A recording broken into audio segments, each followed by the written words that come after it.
আসসালামু আলাইকুম প্রিয় শিক্ষার্থীরা, আশা করি তোমরা সকলেই ভালো আছো। উদ্ভাস একাডেমিক এবং অ্যাডমিশন কেয়ার কর্তৃক আয়োজিত এসএসসি বায়োলজি ওয়ান শট সিরিজের আজকের ক্লাসটিতে তোমাদের সঙ্গে আছি আমি নূর মোহাম্মদ শাহেদ, পড়াশোনা করছি ঢাকা মেডিকেল কলেজে।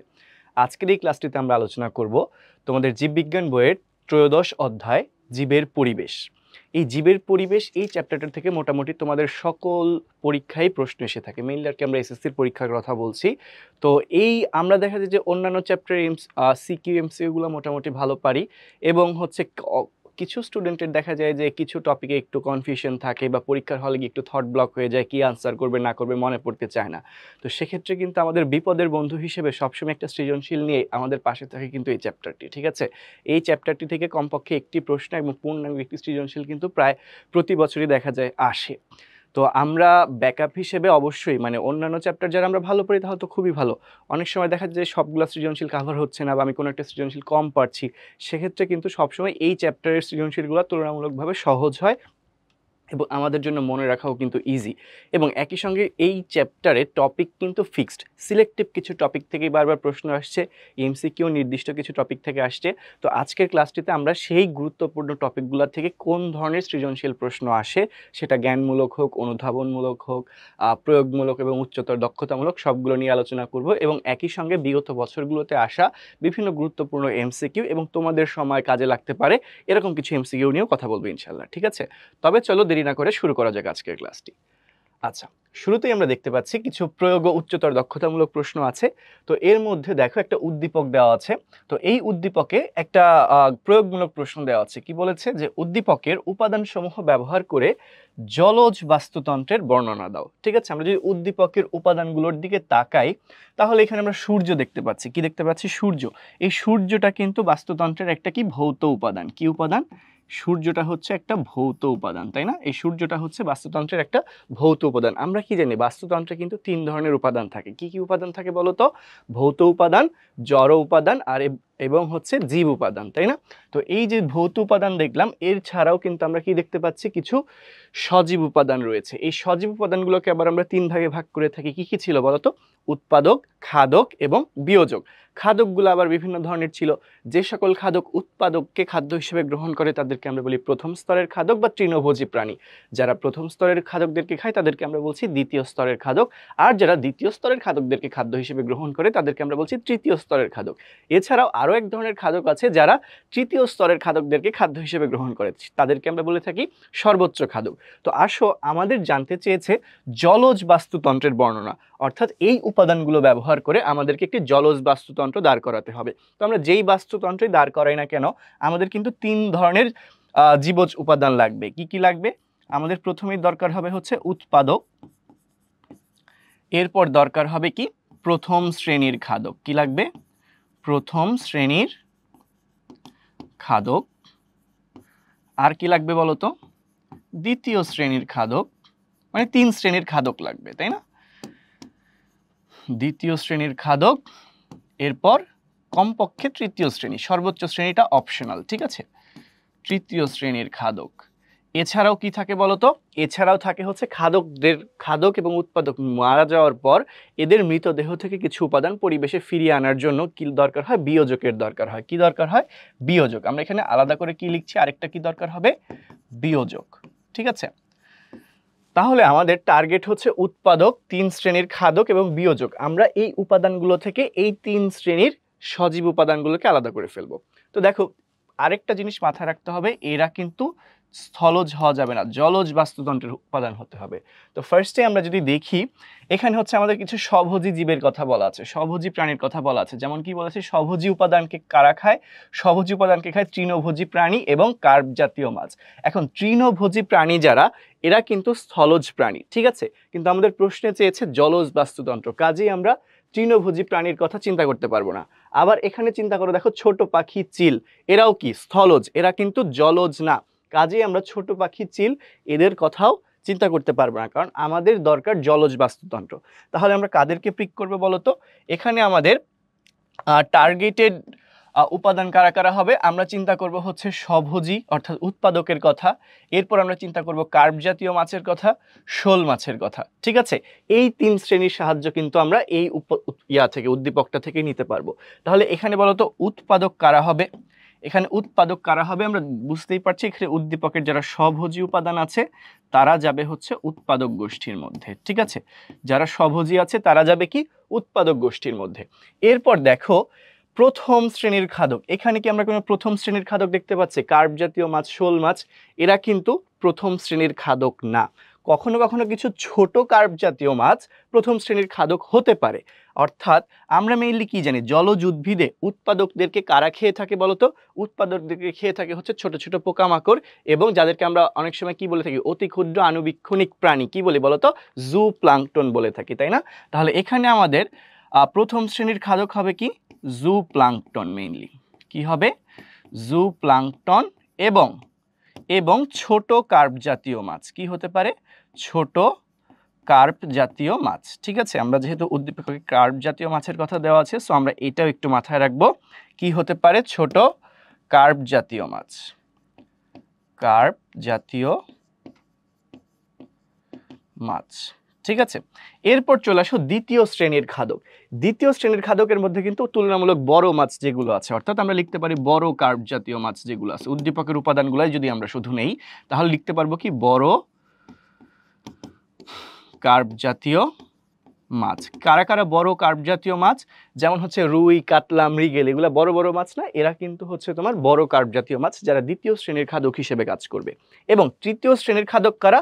আরো বড় মাছ, যেমন হচ্ছে এখানে উদ্দীপকে দেওয়া আছে কোন মাছের কথা? শোল মাছের কথা বলা আছে। এরা কি হবে? তৃতীয় শ্রেণীর খাদক হবে। কি হবে? তৃতীয় শ্রেণীর খাদক হবে। ঠিক আছে, তো এখন দেখো তাহলে কিন্তু আমরা 3 শ্রেণীর খাদক পেয়ে গেলাম, উৎপাদক 3 শ্রেণীর খাদক পেয়ে গিয়েছি উদ্দীপক থেকেই। এবং বিয়োজক কারা হয়ে থাকে বলতো? বিয়োজক হচ্ছে যারা এই উৎপাদক এবং খাদকরা যখন মারা যায় তখন এই মৃত জীবদেহকে খাদ্য হিসেবে গ্রহণ করে, এবং এরা মৃত জীবদেহ থেকে খাদ্য গ্রহণের ফলে দেখা যায় কি এই মৃত জীবদেহ বিয়োজিত হয়ে যায়, এবং মৃত জীবদেহের মধ্যে যে উপাদানগুলো ছিল সেগুলো আবার পরিবেশে ফিরে আসে। তো এরা কারা হতে পারে? এরা হতে পারে হচ্ছে ছত্রাক, পানিতে বসবাসকারী ছত্রাক এবং ছোট ছোট ব্যাকটেরিয়া। ঠিক আছে, আমরা লিখতে পারি ক্ষুদ্র ক্ষুদ্র ছত্রাক এবং কি ব্যাকটেরিয়া। কারা হতে পারে? ব্যাকটেরিয়া। ঠিক আছে, এরা হচ্ছে বিয়োজক হিসেবে কাজ করবে। এরা নর্মালি দেখা যায় যে একদম গভীর পানিতে, মানে পানির মধ্যে যে কাদা থাকে, মানে যে জলাশয়ের তলদেশে যে কাদা থাকে সেই কাদার মধ্যে কিন্তু এরা বসবাস করে। ঠিক আছে, তো তাহলে দেখো আমাদের জানতে চেয়েছিল উদ্দীপকে কিছু উপাদান দেওয়া ছিল, সেই উপাদানগুলো ব্যবহার করে আমরা একটা জলজ বাস্তুতন্ত্র দাঁড় করাইলাম। তো এই জলজ বাস্তুতন্ত্রে কিছু জীব উপাদান থাকবে, কিছু জড় উপাদান থাকবে এবং ভৌত উপাদান থাকবে। ঠিক আছে, তো এখানে বলো তো ভৌত উপাদান কোনগুলো? ভৌত উপাদান হচ্ছে সূর্য। সূর্য তো সবখানেই থাকে, জল স্থল, আমরা বলতেই পারি সূর্যের আলো স্থলেও পৌঁছায়, জলেও পৌঁছায়, তাই না? তো এই দিকে আমরা যদি সজীব উপাদানগুলোর কথা চিন্তা করি, সজীব উপাদান হিসেবে কারা থাকবে বলতো? সজীব উপাদান হিসেবে থাকবে উৎপাদক, খাদক এবং বিয়োজক। উৎপাদক কারা? আমরা হচ্ছে স্বভোজী উদ্ভিদ, এখানে যখন বলা আছে স্বভোজী উদ্ভিদ, তো আমরা যদি আরো স্পেসিফাই করি স্বভোজী উদ্ভিদ হিসেবে আমরা কাদেরকে পাবো সেটা আমরা বলতে পারি কারা? তোমার হচ্ছে ক্ষুদ্র ভাসমান উদ্ভিদ। কি? ক্ষুদ্র ভাসমান উদ্ভিদ। ঠিক আছে, ক্ষুদ্র ভাসমান উদ্ভিদ। এদেরকে কি নামে, এরা কি নামে পরিচিত বলতো? ক্ষুদ্র ভাসমান উদ্ভিদেরা কি নামে পরিচিত? এরা হচ্ছে আমাদের কাছে ফাইটোপ্লাঙ্কটন নামে পরিচিত। কি নামে?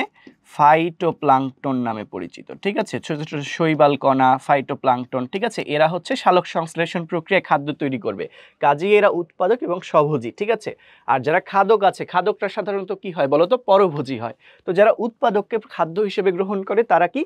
প্রথম শ্রেণীর খাদক। উদাহরণ হিসেবে আমরা কাদের কথা চিন্তা করলাম? জু প্লাঙ্কটন, অর্থাৎ পানিতে ভাসমান অতি ক্ষুদ্র প্রাণী। ঠিক আছে, তাদেরকে আমরা কি বলছি? জু প্লাঙ্কটন বলছি সাধারণভাবে। এছাড়াও ছোট ছোট কার্প জাতীয় মাছ যারা আছে তারাও কি হতে পারে? তারাও হচ্ছে প্রথম শ্রেণীর খাদক হিসেবে কাজ করবে।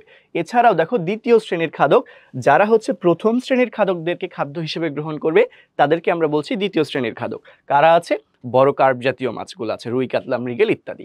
এরপর যারা প্রথম শ্রেণী দ্বিতীয় শ্রেণী এদেরকে খাদ্য হিসেবে গ্রহণ করবে, তাদেরকে আমরা কি বলছি তৃতীয় শ্রেণীর খাদক। যেমন আমরা যদি উদ্দীপক থেকে চিন্তা করি তাহলে হচ্ছে শোল মাছ, এছাড়াও আরো বড় বড় মাছ থাকতে পারে। আর পানির তলদেশে অর্থাৎ জলাশয়ের তলদেশে কাদায় এবং অন্যান্য জলজ উদ্ভিদের গায়ে লেগে থাকবে অথবা হচ্ছে মৃত জীবদেহের ওপর বসবাস করবে কারা বা তৈরি হবে কারা, বিয়োজক। এই বিয়োজক কি করবে, জীবিত অথবা মৃত যে কোনো জীবদেহকে এরা বিয়োজিত করে ফেলবে, ভেঙে ফেলবে, ঠিক আছে। এর ফলে ওই জীবিত অথবা মৃত, বিশেষ করে মৃত জীবদেহে যেই জৈব এবং অজৈব উপাদানগুলো সঞ্চিত ছিল সেগুলো কিন্তু জীবদেহ থেকে পরিবেশে উন্মুক্ত হয়ে যাবে। এই যে তোমার পরিবেশ থেকে শক্তি উৎপাদকের মধ্যে প্রথমে আসলো, এরপর উৎপাদক থেকে বিভিন্ন স্তরের খাদক হয়ে আবার কোথায় যায়, বিয়োজকের মাঝে যায়। কিভাবে যায়, এই যে এরা যখন মারা যায় অর্থাৎ উৎপাদক এবং স্বভোজী উদ্ভিদ যখন মারা যায়, উৎপাদক স্বভোজী উদ্ভিদ এবং খাদক যখন মারা যাচ্ছে তখন তাদের দেহকে বিয়োজিত করে এদের দেহে সঞ্চিত বিভিন্ন ভৌত এবং জৈব রাসায়নিক উপাদানগুলোকে তারা কি করবে, পুনরায় পরিবেশে ফিরিয়ে নিয়ে আসবে, ঠিক আছে। এটাই হচ্ছে বিয়োজকের কাজ। তো এভাবে আমরা একটা জলজ বাস্তুতন্ত্র দাঁড় করাতে পারি, ঠিক আছে। তো এটা সুন্দর করে বর্ণনা করে লিখে দিব ইনশাল্লাহ। ওকে, আসো আমরা নেক্সট কোশ্চেনে চলে যাই। দেখো কি বলেছে, আরেকটা একটা উদ্দীপক আছে, দৃশ্যকল্প 1-2। দৃশ্যকল্প 1-এ বলেছে শিম জাতীয় উদ্ভিদের মূলে রাইজোবিয়াম অবস্থান করে। রাইজোবিয়াম হচ্ছে ব্যাকটেরিয়া, তাই না? রাইজোবিয়াম হচ্ছে একটা গণ, রাইজোবিয়াম গণের ব্যাকটেরিয়াগুলো অবস্থান করে শিম জাতীয় উদ্ভিদ, লিগুমিনাস প্ল্যান্টে। এরপর কি বললো, দৃশ্যকল্প 2 শৈবাল, ছোট মাছ, বাজ পাখি একটা খাদ্য শৃঙ্খল, আরেকটা খাদ্য শৃঙ্খল কি দেওয়া আছে, ঘাস, পতঙ্গ, ব্যাং, সাপ, বাজ পাখি। ওকে, তো একটা প্রশ্ন আছে, এটাও একটা প্রয়োগমূলক প্রশ্ন। কি বলেছে, দৃশ্যকল্প 1-এর জীব দুটি কি ধরনের আন্তঃক্রিয়া প্রদর্শন করে, কি ধরনের আন্তঃক্রিয়া প্রদর্শন করে সেটা আমাদেরকে জানতে চেয়েছে। তার আগে আসলে তাহলে আমরা একটু জেনে নিই আন্তঃক্রিয়া কাকে বলে এবং এটা কি কি ধরনের হতে পারে, ঠিক আছে। পরিবেশে, আমাদের চারপাশের পরিবেশে বা বাস্তুতন্ত্রে যে বিভিন্ন ধরনের উদ্ভিদ এবং প্রাণী একসঙ্গে বসবাস করে এবং এদের মধ্যে যে সম্পর্ক গড়ে ওঠে এটাকেই আমরা বলি আন্তঃক্রিয়া। এটাকেই আমরা কি বলছি, আন্তঃক্রিয়া বা সহাবস্থান বা সিম্বায়োসিস। কি বলছি, আন্তঃক্রিয়া বা সহাবস্থান বা সিম্বায়োসিস। এই যে পরিবেশে বিরাজমান জীবসমূহের মধ্যে যে ইন্টারঅ্যাকশন বা আন্তঃক্রিয়া, এটা প্রধানত দুই ধরনের হতে পারে। কয় ধরনের হতে পারে, দুই ধরনের হতে পারে। কি কি বলতো, এক ধরনের আন্তঃক্রিয়াকে আমরা বলছি ধনাত্মক আন্তঃক্রিয়া। আমরা যদি এইভাবে বলি আন্তঃক্রিয়া, আন্তঃক্রিয়া এটা কয় রকম হতে পারে বলতো, আমরা কিন্তু অলরেডি সবাই জানি এটা হচ্ছে দুই রকমের হতে পারে, ঠিক আছে। একটাকে আমরা বলছি ধনাত্মক আন্তঃক্রিয়া, এটাকে আমরা বলছি ধনাত্মক আন্তঃক্রিয়া, আরেকটাকে আমরা কি বলছি, ঋণাত্মক আন্তঃক্রিয়া, ঠিক আছে। আরেকটাকে কি বলছি, ঋণাত্মক আন্তঃক্রিয়া। এর মধ্যে যেটা ধনাত্মক আন্তঃক্রিয়া সেটা কিন্তু আবার দুই রকমের হতে পারে। ধনাত্মক আন্তঃক্রিয়া কয় রকম হতে পারে, দুই রকম হতে পারে। কি কি রকম হতে পারে, একটাকে আমরা বলছিলাম মিউচুয়ালিজম, কি বলছিলাম, মিউচুয়ালিজম। আরেকটাকে কি বলছিলাম বলতো, কমেন্সালিজম। কি বলছিলাম, কমেন্সালিজম। আচ্ছা, কোনটা কি আমরা একটু পরে বলছি। এরপর চলে আসো, আমরা যদি চিন্তা করি হচ্ছে ঋণাত্মক আন্তঃক্রিয়ার কথা। এই ঋণাত্মক আন্তঃক্রিয়া কিন্তু তিন রকমের হতে পারে। ঋণাত্মক আন্তঃক্রিয়া কয় রকম হতে পারে, তিন রকমের হতে পারে। কি কি রকমের হতে পারে, ঋণাত্মক আন্তঃক্রিয়া তিন রকমের মধ্যে ছিল, একটা ছিল হচ্ছে কি বলতো, শোষণ। একটা কি ছিল, শোষণ। আরেকটা ছিল কি, প্রতিযোগিতা বা কম্পিটিশন। কি ছিল, প্রতিযোগিতা। আরেকটা কি ছিল, আরেকটা হতে পারে হচ্ছে, আরেকটা হতে পারে ঋণাত্মক আন্তঃক্রিয়া হতে পারে হচ্ছে অ্যান্টিবায়োসিস। কি বলি আমরা বলতো, অ্যান্টিবায়োসিস, ঠিক আছে। তো কোনটা কি, আসো আমরা সংক্ষেপে একটু রিভিশন দিয়ে ফেলি। আমরা অলরেডি এগুলো জানি, তারপরেও যারা জানি তারা তো প্র্যাকটিস হয়ে যাবে, যারা জানি না তাদের একটু জানার সুযোগটা করে দিই। তো দেখো, আন্তঃক্রিয়া বা ইন্টারঅ্যাকশন বা সহাবস্থান দুই রকম হতে পারে, একটা ধনাত্মক আন্তঃক্রিয়া, একটা ঋণাত্মক আন্তঃক্রিয়া। ধনাত্মক আন্তঃক্রিয়ায় কি হবে, একজন বা উভয়ই উপকৃত হবে, ঠিক আছে। দুটি জীব থাকবে, দুটি জীবের যে কোনো একটি, দুটি জীবের যে কোনো একটি বা উভয়টি উপকৃত হবে, যে কোনো একটি বা উভয়টি কি হবে, উপকৃত হবে, ঠিক আছে। একটি বা উভয়ই কি হবে, উপকৃত হবে।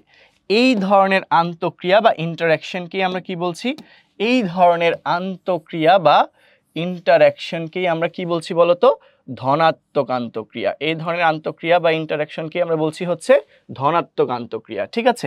এটাই হচ্ছে কি ধনাত্মক আন্তঃক্রিয়া। এরপর চলে আসো হচ্ছে ঋণাত্মক আন্তঃক্রিয়া। কি হবে? তোমার সহাবস্থানে থাকা, একসঙ্গে থাকা দুটি জীবের যে কোনো একটি বা উভয়টি ক্ষতিগ্রস্ত হবে। যে কোনো একটি বা উভয়টি কি হবে? ক্ষতিগ্রস্ত হবে। ক্ষতিগ্রস্ত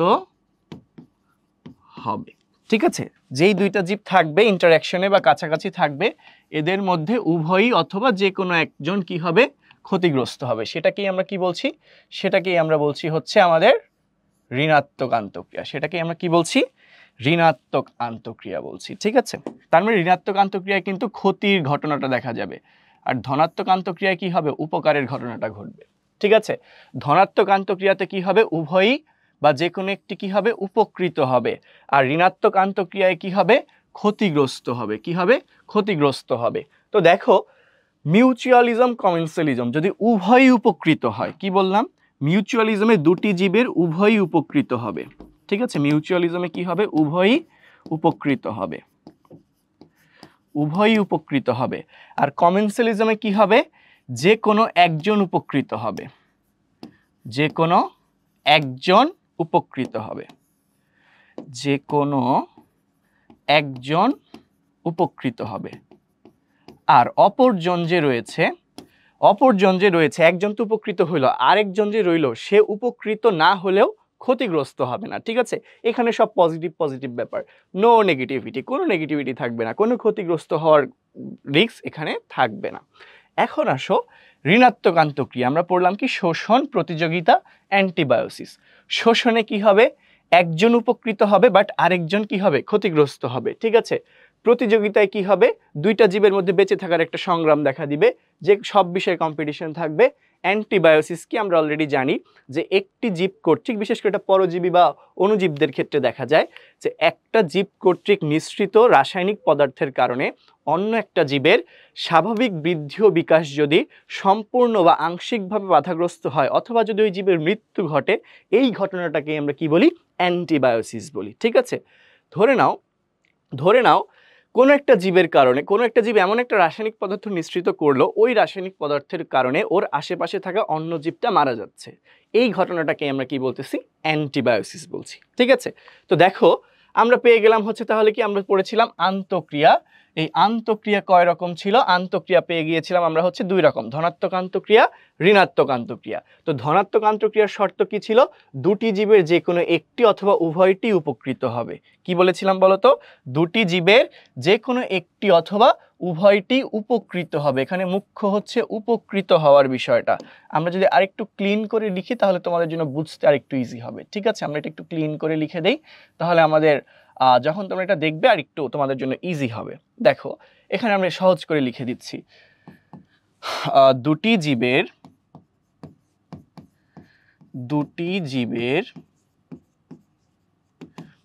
যে কোনো একটি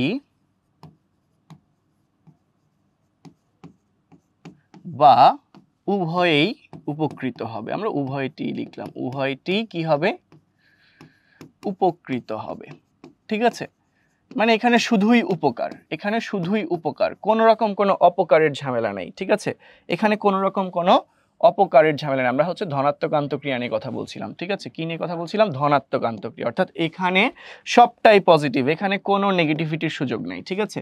তাহলে এখানে কি হবে? দুটি জীবের যে কোনো একটি অথবা উভয়টি কি হবে? উপকৃত হবে। সেটাকে আমরা কি বলবো বলতো? সেটাকে আমরা বলবো হচ্ছে ধনাত্মক আন্তঃক্রিয়া। কি বলেছিলাম বলতো? ধনাত্মক আন্তঃক্রিয়া। ধনাত্মক আন্তঃক্রিয়া, ঠিক আছে? দুটি জীবের যে কোনো একটি অথবা উভয়টি কি হবে? উপকৃত হবে। সেটাকে আমরা কি বলছি? ধনাত্মক আন্তঃক্রিয়া। আর দুটি জীবের যে কোনো একটি অথবা উভয়টি যদি ক্ষতিগ্রস্ত হয়, তাহলে সেটাকে আমরা কি বলবো? ঋণাত্মক আন্তঃক্রিয়া। তাহলে এটা হচ্ছে উপকৃত হওয়া, আর ওখানে বিষয়টা হচ্ছে ক্ষতিগ্রস্ত হওয়া, ঠিক আছে? তাহলে এই পর্যন্ত কনসেপ্টগুলো তো আমাদের ক্লিয়ার। এই পর্যন্ত কনসেপ্টগুলো তো ক্লিয়ার। তাহলে আন্তঃক্রিয়া ছিল দুই রকমের, ধনাত্মক এবং ঋণাত্মক আন্তঃক্রিয়া। ধনাত্মক আন্তঃক্রিয়া কয় রকম? দুই রকমের ছিল, মিউচুয়ালিজম, কমেন্সালিজম। মিউচুয়ালিজমে কি হবে? দুটি জীবই উপকৃত হবে। আর কমেন্সালিজমে কি হবে? একসঙ্গে থাকা দুটি জীবের যে কোনো একজন উপকৃত হবে এবং অপর জীবটা উপকৃত হোক বা না হোক ক্ষতিগ্রস্ত হবে না, ঠিক আছে? এরপর আসো হচ্ছে ঋণাত্মক আন্তঃক্রিয়া। ঋণাত্মক আন্তঃক্রিয়া কিন্তু 3 রকমের ছিল। ঋণাত্মক আন্তঃক্রিয়া কয় রকম? 3 রকমের। একটা ছিল শোষণ, মানে একজন শুধু উপকার পাবেই, আরেকজন কোনো উপকারই পাবে না, উল্টা তারও ক্ষতি হবে, এটাকে আমরা বলছি শোষণ। এরপর হচ্ছে প্রতিযোগিতা। এই যে দুইটা ভিন্ন প্রজাতির জীবের মধ্যে বেঁচে থাকার জন্য যে সংগ্রাম বা প্রতিযোগিতা, সেটাকে বলা হচ্ছে কম্পিটিশন বা প্রতিযোগিতা। এরপর হচ্ছে অ্যান্টিবায়োসিস, অর্থাৎ একটা জীব কর্তৃক নিঃসৃত পদার্থের কারণে যদি অপর জীবের স্বাভাবিক বৃদ্ধি বিকাশ আংশিক বা সম্পূর্ণরূপে বাধাগ্রস্ত হয় অথবা মৃত্যু ঘটে, তাহলে সেটাকে আমরা কি বলি? অ্যান্টিবায়োসিস বলি। তাহলে এই পর্যন্ত কনসেপ্ট আমাদের ক্লিয়ার। তাহলে আসো কি বললো, যে দৃশ্যকল্প একের দুটি জীব কি ধরনের আন্তঃক্রিয়া প্রদর্শন করে। দুটি জীব কি ছিল? একটা ছিল হচ্ছে শিম জাতীয় উদ্ভিদ, কি ছিল? শিম জাতীয় উদ্ভিদ। আরেকটা হচ্ছে রাইজোবিয়াম ব্যাকটেরিয়া। ঠিক আছে, শিম জাতীয় উদ্ভিদ আর কি রাইজোবিয়াম ব্যাকটেরিয়া। এরা দুইজন একসঙ্গে থাকে। কিভাবে একসঙ্গে থাকে যদি আমরা একটু দেখাই, এটা ধরো শিম জাতীয় উদ্ভিদ, এটা ধরো হচ্ছে গাছটা উপরে আছে, আমরা ধরো গাছটা উপরে চিন্তা করলাম, এটা ধরো গাছ, ঠিক আছে, যদিও বৃক্ষ না, বাট আমরা বোঝানোর জন্য সহজে কম সময় একটু বুঝাইলাম। আর এটা ধরো শিম জাতীয় উদ্ভিদের মূল, এইটা কি শিম জাতীয় উদ্ভিদের মূল, ঠিক আছে, শিকড় আর কি। তো শিম জাতীয় উদ্ভিদের যে মূলে দেখা যাবে এই যে তোমার ব্যাকটেরিয়াটা আছে না, রাইজোবিয়াম ব্যাকটেরিয়া, এরা হচ্ছে মূলের মধ্যে অবস্থান করে জায়গায় জায়গায় গুটি তৈরি করে ফেলবে, স্ফীত অংশ, ফুলে যাওয়া অংশের মতো গুটি তৈরি করে ফেলবে, ঠিক আছে। এই যে গুটি গুটি গুটি গুটি অংশ তৈরি করবে, এই গুটি গুটি অংশগুলোকে আমরা বলি হচ্ছে নোডিউল, ঠিক আছে। বাংলাতে বলছি গুটি, ইংরেজিতে আমরা কি বলছি? নোডিউল। এই ফুলে যাওয়া বা স্ফীত হওয়া অংশগুলোকে আমরা কি বলছি বলতো? নোডিউল বলছি, ঠিক আছে। এই যে একটা গুটি এঁকেছি না, এদেরকে আমরা কি বলছি? নোডিউল। এই নোডিউলটা কেন তৈরি হয়, কিভাবে তৈরি হয় যদি আমরা একটু দেখি, ধরে নাও এটা হচ্ছে ব্যাকটেরিয়ার মূল, ঠিক আছে, এটা হচ্ছে শিম জাতীয় উদ্ভিদের মূল, ঠিক আছে। এই শিম জাতীয় উদ্ভিদের মূলে এইভাবে হচ্ছে ফুলে গিয়ে গুটিটা তৈরি হচ্ছে, এইভাবেই হচ্ছে নোডিউলটা তৈরি হচ্ছে। কেন নোডিউল বা গুটিটা তৈরি হচ্ছে? কারণ এর ভেতরে হচ্ছে এই যে তোমার রাইজোবিয়ামের ব্যাকটেরিয়াটা অবস্থান করতেছে। ধরো এই যেখানে এটা কি ব্যাকটেরিয়া, তাহলে আমরা যদি একটু মার্কিং করে ফেলি, তাহলে এটাকে কি বলছি আমরা? এই যে ব্লু কালারে আমরা দেখাইলাম, এটাকে আমরা বলছি হচ্ছে রাইজোবিয়াম ব্যাকটেরিয়া। এটা কি? রাইজোবিয়াম ব্যাকটেরিয়া, ঠিক আছে, আমরা শুধু রাইজোবিয়াম লিখছি, এটা হচ্ছে রাইজোবিয়াম ব্যাকটেরিয়া। আর এই যে ফুলে গিয়েছে না, মূলটা কি হয়েছে? ফুলে গিয়েছে না, এটাই হচ্ছে নোডিউল, এটাই কি? নোডিউল, ঠিক আছে। এটা দ্বারা আমরা একটা মূল বোঝাচ্ছি, এটা দ্বারা কি বোঝাচ্ছি? শিম জাতীয় উদ্ভিদের মূলটাকে বোঝাচ্ছি। তো মূলটা কি ব্যাকটেরিয়ার অবস্থানের কারণে ফুলে গিয়েছে না, এই ফুলের যে অংশটাকে আমরা কি বলছি? নোডিউল বা গুটি বলছি। এখন আসো, তো এই যে রাইজোবিয়াম ব্যাকটেরিয়ার দেহে, তোমার হচ্ছে শিম জাতীয় উদ্ভিদের মূলে রাইজোবিয়াম ব্যাকটেরিয়া নোডিউল সৃষ্টি করছে, এইটাকে আমরা কেমন আন্তঃক্রিয়া বলবো? ব্যাকটেরিয়ার শিম জাতীয় উদ্ভিদ একসঙ্গে অবস্থান করছে না, এটাকে আমরা কেমন আন্তঃক্রিয়া বলবো? এটাকে আমরা বলবো ধনাত্মক আন্তঃক্রিয়া। কি বলবো? ধনাত্মক আন্তঃক্রিয়া। কেন ধনাত্মক আন্তঃক্রিয়া বলবো? দেখো আমরা একটু আগেই পড়ে আসছিলাম, ধনাত্মক আন্তঃক্রিয়ার শর্ত ছিল কি? ধনাত্মক আন্তঃক্রিয়ার শর্ত ছিল হচ্ছে দুটি জীবের যে কোনো একটি অথবা উভয়টি কি হবে? উপকৃত হবে। তো এইভাবে যে দুইটা জীব একসঙ্গে আছে, এখানে কে উপকৃত হচ্ছে না হচ্ছে সেটা কিন্তু তোমরা অলরেডি জানো, উভয়ই কিন্তু উপকৃত হচ্ছে, ঠিক আছে। এখানে দুইটা জীব উপকৃত হচ্ছে। তো আমরা দেখেছিলাম ধনাত্মক আন্তঃক্রিয়া কিন্তু দুই রকমের ছিল, মিউচুয়ালিজম যেখানে উভয় জীবই উপকৃত হবে, আর হচ্ছে কমেন্সালিজম যেখানে কি যে কোনো একটি জীব উপকৃত হবে। তো আমরা মাত্রই বললাম এখানে কিন্তু শিম জাতীয় উদ্ভিদ এবং রাইজোবিয়াম ব্যাকটেরিয়া উভয়ই উপকৃত হচ্ছে। তার মানে কি এটা ধনাত্মক আন্তঃক্রিয়ার কোন ভাগটা হবে? মিউচুয়ালিজম না কমেন্সালিজম? এটা হবে কিন্তু মিউচুয়ালিজম। কি হবে? মিউচুয়ালিজম। কেন মিউচুয়ালিজম হবে বলো তো? কারণ এখানে শিম জাতীয় উদ্ভিদ এবং রাইজোবিয়াম ব্যাকটেরিয়া উভয়ই উপকৃত হচ্ছে। কিভাবে দেখো, শিম জাতীয় উদ্ভিদ কি উপকারটা পাচ্ছে? শিম জাতীয় উদ্ভিদের উপকারটা হচ্ছে এই যে রাইজোবিয়াম ব্যাকটেরিয়া, এই রাইজোবিয়াম ব্যাকটেরিয়া হচ্ছে পরিবেশ থেকে নাইট্রোজেন গ্যাসটাকে নিজের মধ্যে ধারণ করে রাখতেছে। কি করতেছে? পরিবেশ থেকে নাইট্রোজেন গ্যাসটাকে এই নোড বা গুটির মধ্যে নিয়ে আসতেছে। আর উদ্ভিদের বেঁচে থাকার জন্য বিভিন্ন খনিজ উপাদানের দরকার হয় বা কিছু ভৌত উপাদানের দরকার হয়, ঠিক আছে। তো এদেরকে আমরা বলি অত্যাবশ্যকীয় পুষ্টি উপাদান, যার মধ্যে নাইট্রোজেন অন্যতম। উদ্ভিদের যে অত্যাবশ্যকীয় পুষ্টি উপাদানগুলো আছে তার মধ্যে কি অন্যতম? নাইট্রোজেন অন্যতম। আর পরিবেশ থেকে নাইট্রোজেন সংগ্রহ করার কাজটা করে দিচ্ছে কে? এই রাইজোবিয়াম ব্যাকটেরিয়া। তাহলে কি শিম জাতীয় উদ্ভিদ সহজেই কি পাচ্ছে? রাইজোবিয়াম ব্যাকটেরিয়ার কারণে পরিবেশ থেকে নাইট্রোজেন সরবরাহ পাচ্ছে, অর্থাৎ যেটাকে আমরা বলছি বায়োবিও নাইট্রোজেন। যেহেতু বাতাস থেকে সে নাইট্রোজেনটা গ্রহণ করে এই মূলের মধ্যে সংরক্ষণ করছে, তাই এটাকে কি বলা হচ্ছে? বায়োবিও নাইট্রোজেন সংবন্ধন। ঠিক আছে, তাহলে আমরা যদি লিখতে চাই যে শিম জাতীয় উদ্ভিদের কি উপকার হয়, শিম জাতীয় উদ্ভিদের উপকার, শিম জাতীয় উদ্ভিদের প্রাপ্ত উপকার, শিম জাতীয় উদ্ভিদ কি উপকারটা পায়, কি উপকারটা পায় সেটা যদি আমরা বলতে চাই তাহলে এক কথায় কি বলতে পারি বলতো? এক কথায় বলতে পারি হচ্ছে তোমার বায়োবিও নাইট্রোজেন সংবন্ধন। কি? বায়োবিও নাইট্রোজেন সংবন্ধন। সে হচ্ছে কি পাচ্ছে? নাইট্রোজেন সাপ্লাই পাচ্ছে। কি পাচ্ছে? নাইট্রোজেন সাপ্লাই পাচ্ছে। এখন আমরা যদি বলতে চাই তাহলে ব্যাকটেরিয়া, রাইজোবিয়াম ব্যাকটেরিয়ার স্বার্থটা কি? রাইজোবিয়াম ব্যাকটেরিয়াটা তাহলে কি উপকার পাচ্ছে? আমরা যে বললাম উভয় উপকৃত হচ্ছে, রাইজোবিয়াম ব্যাকটেরিয়া কি উপকারটা পাচ্ছে? তাহলে আমরা একটু যদি লিখতে চাই যে রাইজোবিয়াম ব্যাকটেরিয়ার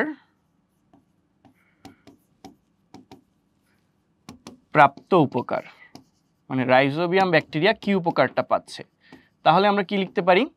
এই যে দেখো শিম জাতীয় উদ্ভিদ, ওরা কি সবুজ উদ্ভিদ, অর্থাৎ ওদের ভেতরে কি আছে? ক্লোরোপ্লাস্ট আছে। আর ক্লোরোপ্লাস্ট কি করে? সালোক সংশ্লেষণ প্রক্রিয়ায় খাদ্য তৈরি করে। অর্থাৎ শিম জাতীয় উদ্ভিদ কি করতে পারতেছে? নিজেদের খাবার নিজেরাই তৈরি করতে পারছে, অর্থাৎ এরা সবুজী, অটোট্রফ, তাই না? কিন্তু তোমার রাইজোবিয়াম ব্যাকটেরিয়া কি আদিকোষী না? তো আদিকোষে কি কোনো ক্লোরোপ্লাস্ট থাকে না। তার মানে ব্যাকটেরিয়া কি নিজের খাদ্য নিজে তৈরি করতে পারে? সালোক সংশ্লেষণ প্রক্রিয়া খাদ্য প্রস্তুত করতে পারে? সেটা কিন্তু পারে না। তার মানে ব্যাকটেরিয়ার যে খাদ্য, ব্যাকটেরিয়া খাদ্যের সরবরাহটা কার থেকে পাচ্ছে? শিম জাতীয় উদ্ভিদ থেকে পাচ্ছে। ঠিক আছে, তাহলে আমরা লিখতে পারি ব্যাকটেরিয়ার অর্থাৎ রাইজোবিয়াম ব্যাকটেরিয়ার প্রাপ্ত উপকারটা কি? রাইজোবিয়াম ব্যাকটেরিয়ার প্রাপ্ত উপকারটা হচ্ছে খাদ্য গ্রহণ। ঠিক আছে, ও কি পাচ্ছে? খাদ্য সরবরাহ পাচ্ছে। ও শিম জাতীয় উদ্ভিদ থেকে কি পাচ্ছে? খাদ্য সরবরাহ পাচ্ছে, খাদ্য সরবরাহ পাচ্ছে। ঠিক আছে, এইটা হচ্ছে আমাদের মেইন পয়েন্ট। তাহলে আমরা বলবো, যদি এটাকে এখন গুছিয়ে আমরা আনসার করতে চাই, এটা তোমাদের আগে যেটা পড়ালাম সেটা হচ্ছে থিওরিটা। এটার জন্য আমাদের কি কি জানা দরকার, কোন জ্ঞানটুকু থাকা জরুরি, এই টপিকগুলো থেকে সিকিউ এমসিকিউ দুইটাই কিন্তু অনেক বেশি আসে। সো এইটা সম্পর্কে আমাদের একটা ক্লিয়ার কাট আইডিয়া থাকা জরুরি। এখন আসো তাহলে আমরা এই প্রশ্ন যে দৃশ্যকল্প একের জীব দুটি কি ধরনের আন্তঃক্রিয়া প্রদর্শন করে ব্যাখ্যা করো, তাহলে আনসারটা কি বলবো? উদ্দীপকের দৃশ্যকল্প একের জীব দুটি, দৃশ্যকল্প এক হতে পাই শিম জাতীয় উদ্ভিদের মূলে রাইজোবিয়াম ব্যাকটেরিয়া অবস্থান করে, যা ধনাত্মক আন্তঃক্রিয়ার অন্তর্ভুক্ত মিউচুয়ালিজমকে নির্দেশ করে। তো এরপর আমরা বলে ফেলবো ধনাত্মক আন্তঃক্রিয়া কাকে বলে এবং মিউচুয়ালিজম কাকে বলে। যে দুটি জীব যখন একসঙ্গে অবস্থান করে এবং পরস্পরের দ্বারা উভয়ই উপকৃত হচ্ছে, সেটাকে আমরা বলছি ধনাত্মক আন্তঃক্রিয়া, এবং আরো যদি সুস্পষ্ট করে বলতে চাই তাহলে কি বলছি? মিউচুয়ালিজম। ঠিক আছে, তো এখানে কি দেখা যাচ্ছে? তার মানে শিম জাতীয় উদ্ভিদ এবং রাইজোবিয়াম ব্যাকটেরিয়া উভয়ই উপকৃত হচ্ছে। তো এখন আমরা দেখব ব্যাকটেরিয়ার কাছ থেকে শিম জাতীয় উদ্ভিদের প্রাপ্ত উপকার কি। ব্যাকটেরিয়া কি করে? পরিবেশ থেকে বায়োবিও নাইট্রোজেন সংবন্ধন করে, যেই নাইট্রোজেন উদ্ভিদের অত্যাবশ্যকীয় পুষ্টি উপাদান হিসেবে কাজ করে, অর্থাৎ উদ্ভিদের বৃদ্ধি এবং বিকাশে ভূমিকা রাখে। এবং রাইজোবিয়াম ব্যাকটেরিয়া উদ্ভিদের থেকে অর্থাৎ শিম জাতীয় উদ্ভিদ থেকে কি উপকার পাচ্ছে বলতো? ওরা পাচ্ছে কি? শিম জাতীয় উদ্ভিদ সালোক সংশ্লেষণ প্রক্রিয়া যে খাদ্যটা প্রস্তুত করছে, রাইজোবিয়াম ব্যাকটেরিয়া শিম জাতীয় উদ্ভিদ থেকে সে খাদ্যটা গ্রহণ করছে। ঠিক আছে, এইটা হচ্ছে তাহলে উপর্যুক্ত আলোচনার সাপেক্ষে বলা যায় যে শিম জাতীয় উদ্ভিদ এবং রাইজোবিয়াম ব্যাকটেরিয়ার মধ্যে মিউচুয়ালিজম অর্থাৎ ধনাত্মক আন্তঃক্রিয়া বিদ্যমান। ওকে, আচ্ছা আসো তাহলে আমরা নেক্সট কোয়েশ্চেনে যাই। কি বলেছে দেখো, যে আরেকটা উদ্দীপকে বলা আছে যে উদ্দীপক এক্স এর অনুপস্থিতিতে পরিবেশের ভারসাম্য বাধাগ্রস্ত হয়, ব্যাখ্যা করো। আসো আমরা একটু জেনে নেই উদ্দীপকটা কি আর এখানে এক্সটা কি আছে। সবুজ উদ্ভিদ, হরিণ, বাঘ। ঠিক আছে, সবুজ উদ্ভিদ, হরিণ, বাঘ, এরপর সবাই আলটিমেটলি এক্স এর শরণাপন্ন হয়, তাই না? আচ্ছা, সবার দিক থেকে তীর চিহ্নটা কিন্তু এক্স এর দিকে আসছে, তার মানে এক্সটা হচ্ছে কি বলতো? বিয়োজক। এক্সটা কি? এক্সটা হচ্ছে বিয়োজক। ঠিক আছে, এক্সটা হচ্ছে বিয়োজক। তাহলে যদি আমরা বলি সবুজ উদ্ভিদকে খাদ্য হিসেবে গ্রহণ করে হরিণ, হরিণকে খাদ্য হিসেবে গ্রহণ করে বাঘ, এরপর বাঘ, হরিণ বা সবুজ উদ্ভিদ সবার বিয়োজন ঘটে কাদের দ্বারা?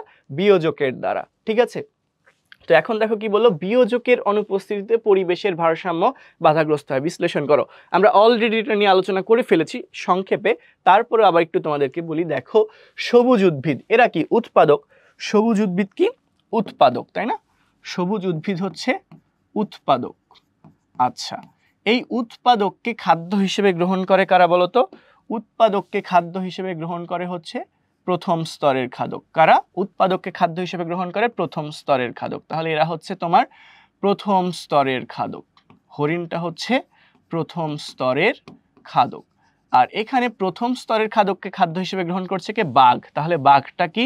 দ্বিতীয় স্তরের খাদক। দ্বিতীয় স্তরের খাদক। এই খাদ্য শৃঙ্খল সাপেক্ষে বাঘ হচ্ছে দ্বিতীয় স্তরের খাদক। এখন তাহলে খেয়াল করো, আমরা কি জানি? বাস্তুতন্ত্রে শক্তির প্রবাহটা হয় একমুখী। বাস্তুতন্ত্রে শক্তির প্রবাহ একমুখী হয়। উৎপাদক থেকে শক্তিরা যায় খাদকে, খাদক থেকে আবার কোথায় যায়? বিয়োজকে যায়। আর বিয়োজক কারা? যারা হচ্ছে উৎপাদক এবং খাদক উভয়কেই বিয়োজিত করে। অর্থাৎ উৎপাদক এবং খাদক যখন মারা যায় তখন মৃত জীবদেহ থেকে জৈব উপাদান এবং অজৈব উপাদানগুলোকে পরিবেশে ফিরিয়ে দেওয়ার দায়িত্ব কার? বিয়োজককে। এই যে বিয়োজক যে পরিবেশে উপাদানগুলোকে ফিরিয়ে দিচ্ছে, সেই বিয়োজক কর্তৃক পরিবেশে ফিরিয়ে দেওয়া উপাদানগুলো ব্যবহার করেই উদ্ভিদ সালোক সংশ্লেষণ প্রক্রিয়ায় ক্লোরোফিল, সূর্যালোকের উপস্থিতিতে কার্বন ডাইঅক্সাইড এবং পানি ব্যবহার করে শর্করা জাতীয় খাদ্য প্রস্তুত করে। এভাবেই কিন্তু পরিবেশের ভারসাম্যটা বজায় থাকে।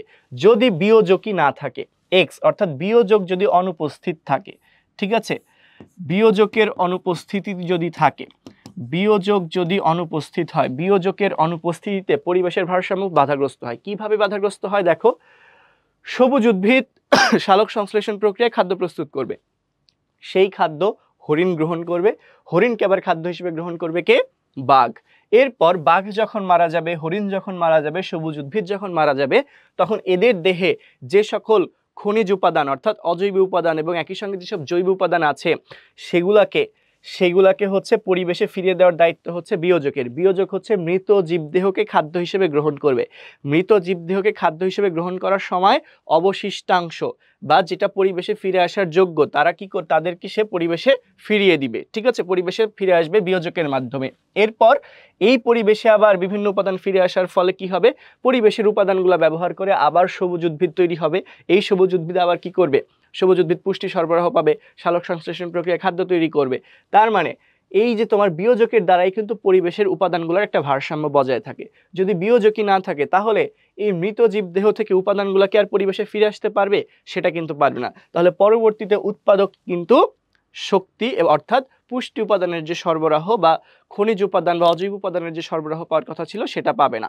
পরবর্তীতে সবুজ উদ্ভিদ অর্থাৎ উৎপাদক গ্রো করতে পারবে না। উৎপাদক তৈরি না হলে প্রথম স্তরের খাদ্য পাবে না। প্রথম স্তরের খাদক যদি খাদ্য না পায় তাহলে তারা বিলুপ্ত হতে থাকবে। সেক্ষেত্রে কি দ্বিতীয় স্তরের খাদকেরও বিলুপ্তিটা অপরিহার্য হয়ে পড়বে। ঠিক আছে, সো তার মানে দেখা যাচ্ছে বিয়োজক যদি না থাকে তাহলে কিন্তু টোটাল বাস্তুতন্ত্রের যে ভারসাম্য বা পরিবেশের যে ভারসাম্য সেটা সম্পূর্ণরূপে বাধাগ্রস্ত হচ্ছে। এটা সুন্দর করে একটু বর্ণনা করে লিখে দিতে হবে।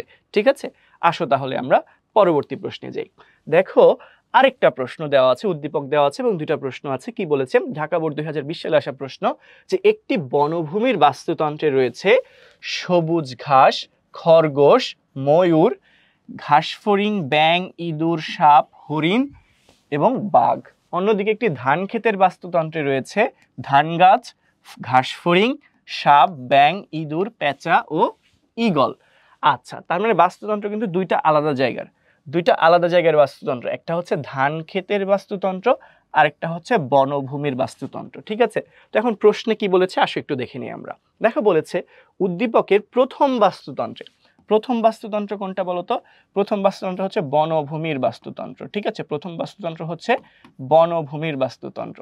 প্রথম বাস্তুতন্ত্রে বিদ্যমান জীবগুলোর সমন্বয়ে সৃষ্ট একটি খাদ্য জালের বর্ণনা দাও। আচ্ছা, এই বনভূমির বাস্তুতন্ত্রের উপাদানগুলো ব্যবহার করে একটা খাদ্য জাল তৈরি করতে বলেছে। আগে আসো আমরা একটু বুঝে নিই খাদ্য জালটা কি। আমরা কিন্তু জানি খাদ্য জাল হচ্ছে একাধিক খাদ্য শৃঙ্খলের সমন্বয়ে যে একটা জালিকাকার গঠন বা জালিকাকার প্রকাশ আমরা দেখাই তাকেই আমরা কি বলি, খাদ্যজাল। অর্থাৎ অনেকগুলা পরস্পর সম্পর্কযুক্ত একাধিক খাদ্য শৃঙ্খলের যে মিশ্রণ সেটাকে আমরা বলছি কি, খাদ্যজাল, তাই না? তো দেখো এই উপাদানগুলো ব্যবহার করে আমরা কি খাদ্যজাল বানাইতে পারি, ঠিক আছে? তো আসো আমরা একটু উৎপাদক কে আছে এটা একটু আইডেন্টিফাই করে ফেলি। বনভূমির বাস্তুতন্ত্রে উৎপাদকটাকে আসে আমরা একটু লিখে ফেলি। বনভূমির বাস্তুতন্ত্রে উৎপাদকটা এখানে কি আছে, সবুজ ঘাস। কে আছে, সবুজ ঘাস, তাই না? তাহলে উৎপাদক হচ্ছে এক্ষেত্রে সবুজ ঘাস। সবুজ ঘাস এ হচ্ছে উৎপাদক। এখন আসো আমরা একটু দেখে নিই উৎপাদককে খাদ্য হিসেবে গ্রহণ করতেছে কি। উৎপাদককে খাদ্য হিসেবে গ্রহণ করবে কারা, তৃণভোজী প্রাণী। তো আসো একটু দেখেন এখানে তৃণভোজী কারা আছে। খরগোশ তৃণভোজী প্রাণী আছে, ঘাসফড়িং তৃণভোজী প্রাণী আছে, আর কি আছে বলতো, ইঁদুর আছে তৃণভোজী প্রাণী, ঠিক আছে? আবার আরেকজন আছে, এক্ষেত্রে আমরা হরিণকেও দেখতে পাচ্ছি তৃণভোজী প্রাণী হিসেবে পাচ্ছি।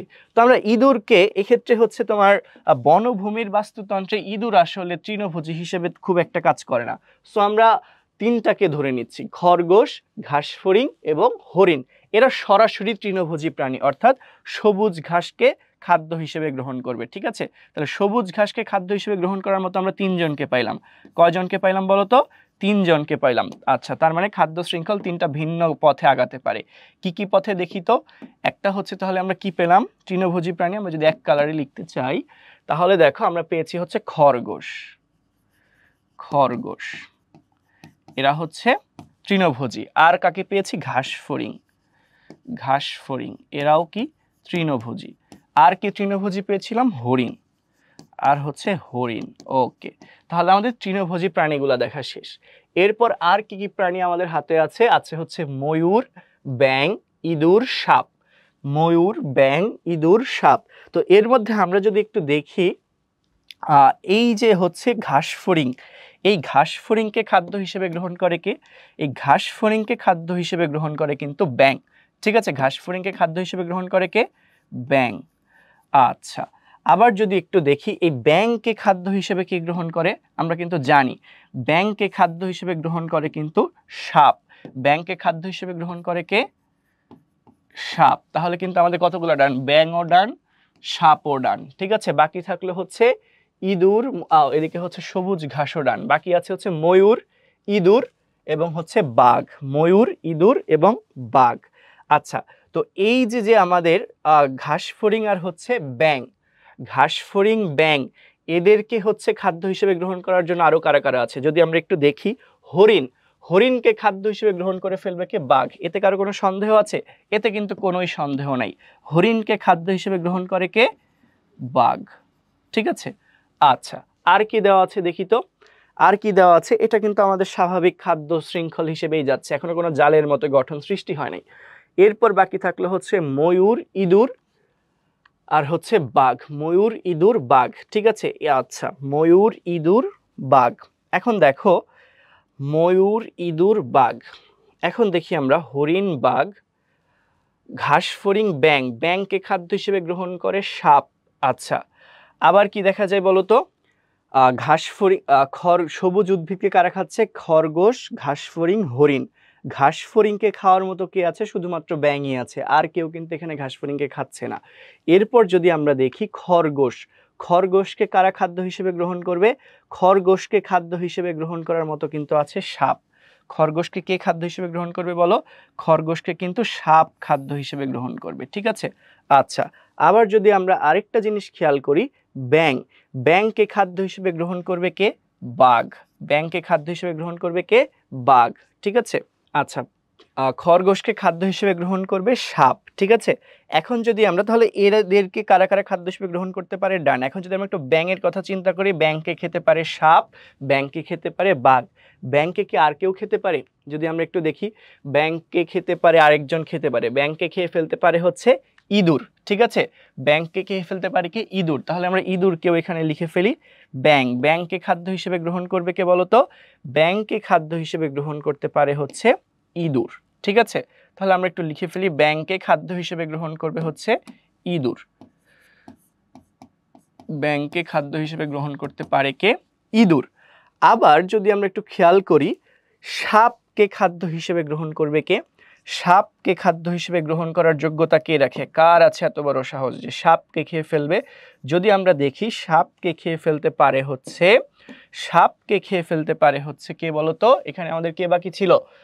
দেখি, ও ময়ূর খেয়ে ফেলতে পারে। ঠিক আছে, ময়ূর কিন্তু সাপকেও খেয়ে ফেলতে পারে।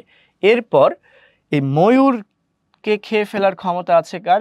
ময়ূরকে খেয়ে ফেলার ক্ষমতা কিন্তু আছে বাঘের। ঠিক আছে, ময়ূরকে খেয়ে ফেলার ক্ষমতা কার আছে? বাঘের। তার মানে কিন্তু দিন শেষে বাঘ অনেক উপাদানকে খেয়ে ফেলছে।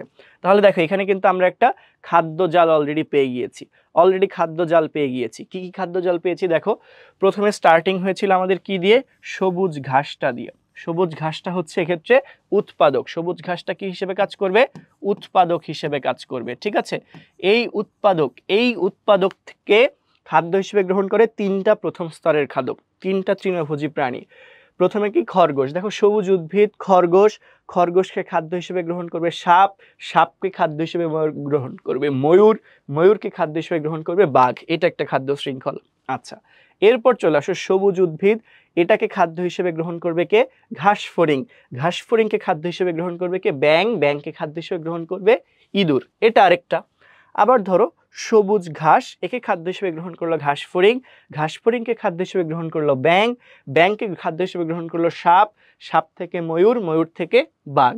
আবার যদি চিন্তা করি সবুজ ঘাস, সেখান থেকে ঘাসফড়িংকে খেয়ে ফেললো হচ্ছে ব্যাঙকে খেয়ে ফেললো বাঘ। এটা আরেকটা খাদ্য শৃঙ্খল। আবার যদি লক্ষ্য করি সবুজ ঘাস, এটাকে খাদ্য হিসেবে গ্রহণ করলো হরিণকে খাদ্য হিসেবে গ্রহণ করলো বাঘ। ঠিক আছে, তাহলে কিন্তু আমরা আলাদা আলাদা অনেকগুলা খাদ্য শৃঙ্খল পাইলাম। আর এই অনেকগুলা খাদ্য শৃঙ্খল কিন্তু একটার সাথে সম্পর্কযুক্ত। তাহলে দেখো আমাদের গ নাম্বার প্রশ্নে কি বলেছিল যে প্রথম বাস্তুতন্ত্রে অর্থাৎ বনভূমির বাস্তুতন্ত্রে যে উপাদানগুলো আছে সেই উপাদানগুলোর সমন্বয়ে সৃষ্ট একটি খাদ্যজাল। তো এই যে আমরা একটা খাদ্যজাল লিখে ফেললাম। এভাবে সুন্দর করে লিখতে হবে যে উদ্দীপকে উল্লেখিত বনভূমির বাস্তুতন্ত্রে রয়েছে এই উপাদান, উপযুক্ত উপাদানগুলো ব্যবহার করে নিচে একটি খাদ্যজাল সৃষ্টি করে বর্ণনা দেওয়া হলো। তো এই যে খাদ্যজাল এভাবে লিখবা, লেখার পরে তাহলে আমরা বলবো যে এখানে সবুজ উদ্ভিদ, তারপরে এভাবে হচ্ছে কিভাবে সাজাইলাম, কিভাবে স্টেপগুলো দেখেছো। ফার্স্টে আমি আইডেন্টিফাই করেছি হচ্ছে সবুজ ঘাস, মানে উৎপাদক কে আছে। এরপর আমি দেখেছি উৎপাদককে খায় কারা, অর্থাৎ তৃণভোজী প্রাণী কারা আছে। এরপর আমি তৃণভোজী প্রাণীদেরকে কারা কারা খায় সেভাবে বাকিটা সাজিয়ে নিয়েছি। ঠিক আছে, এইভাবে তোমাদেরকে স্টেপ বাই স্টেপ আগাতে হবে। ঠিক আছে, এভাবে আমরা স্টেপ বাই স্টেপ আগাবো। এরপর দেখো, তারপর তুমি একটু চাইলে নিচে সুন্দর করে বর্ণনা করে দিবা যে এখানে অনেকগুলো খাদ্য শৃঙ্খল আছে। কি কি খাদ্য শৃঙ্খল আছে তুমি একটা করে লিখে দিবা। যে প্রথম খাদ্য শৃঙ্খল যদি আমরা দেখি, সবুজ উদ্ভিদকে খাবে কে? খরগোশকে খেয়ে ফেলবে সাপকে খাবে ময়ূরকে খাবে বাঘ। এইভাবে আবার দেখো হচ্ছে সবুজ ঘাস, এটাকে খাবে হরিণকে খাবে বাঘ। এটা আরেকটা। আবার দেখো সবুজ ঘাস, এটাকে খাচ্ছে ঘাসফড়িংকে খাচ্ছে ব্যাঙের থেকে কিন্তু আবার তিনটা আলাদা আলাদা খাদ্য শৃঙ্খল কন্টিনিউ করা যেতে পারে। ঠিক আছে, তো টোটাল কিন্তু আমরা এরকম 5টা খাদ্য শৃঙ্খলের সমন্বয়ে এই খাদ্যজালটা তৈরি করেছি। তো তুমি চাইলে 5টা খাদ্য শৃঙ্খল তৈরি করে দেখাতে পারো। ঠিক আছে, তো আশা করি তোমরা আনসারটা কিভাবে করতে হবে বুঝতে পেরেছো। তো আসো এখন আমরা একটু দেখে নেই ঘ নাম্বার প্রশ্নে কি বলেছে যে উদ্দীপকের বাস্তুতন্ত্র দুটিতে ঘাসফড়িং, ব্যাঙ এবং ইঁদুর অনুপস্থিত থাকলে কি পরিবর্তন ঘটবে। তো আমরা তো এই বাস্তুতন্ত্র তো দেখলামই, এখানে আমাদের অনুপস্থিত থাকার কথা বলেছে ঘাসফড়িং, তারপর হচ্ছে ব্যাঙ আর হচ্ছে ইঁদুর। এরা অনুপস্থিত থাকলে কি অসুবিধা ঘটবে। ঠিক আছে, দেখি ধান ক্ষেতের বাস্তুতন্ত্রে কি আছে। এখানে হচ্ছে ধান গাছটা হচ্ছে উৎপাদক, এখানে উৎপাদকটাকে ধান গাছ, তাই না? এখানে উৎপাদক হচ্ছে ধান গাছ। আচ্ছা, এরপর যদি একটু খেয়াল করো, এরপর প্রথম শ্রেণীর খাদক অর্থাৎ তৃণভোজী আছে কি? ঘাসফড়িং আছে আর কি আছে? আর কোনো কিন্তু প্রথম শ্রেণীর খাদক নাই। ঠিক আছে, এখানে শুধুমাত্র ঘাসফড়িংটাই প্রথম শ্রেণীর খাদক। এরপর হচ্ছে তোমার যাদেরকে বাদ দিতে বলেছে, প্রথম শ্রেণীর খাদক ঘাসফড়িং বাদ দিতে বলেছে, দ্বিতীয় শ্রেণীর খাদক ব্যাঙকে বাদ দিতে বলেছে, এরপর হচ্ছে তৃতীয় শ্রেণীর খাদক ইঁদুরকে বাদ দিতে বলেছে, তাই না? তো এক্ষেত্রে কিন্তু বড় সড়ো ঝামেলা তৈরি হয়ে যায়। বড় সড়ো ঝামেলা কিভাবে তৈরি হয়ে যায়? যদি আমরা একটু দ্বিতীয় ইয়েটা দেখি, আমাদের উপাদানগুলো ছিল কি কি বলতো? ধান গাছ, ঘাসফড়িং, সাপ, ব্যাঙ, ইঁদুর, পেঁচা, ঈগল। ঠিক আছে, ধান গাছ ঘাসফড়িং, আমরা যদি উপাদানগুলো একটু লিখে নিই তাহলে আমাদের সাজাতে ইজি হবে। ঠিক আছে, ধান গাছ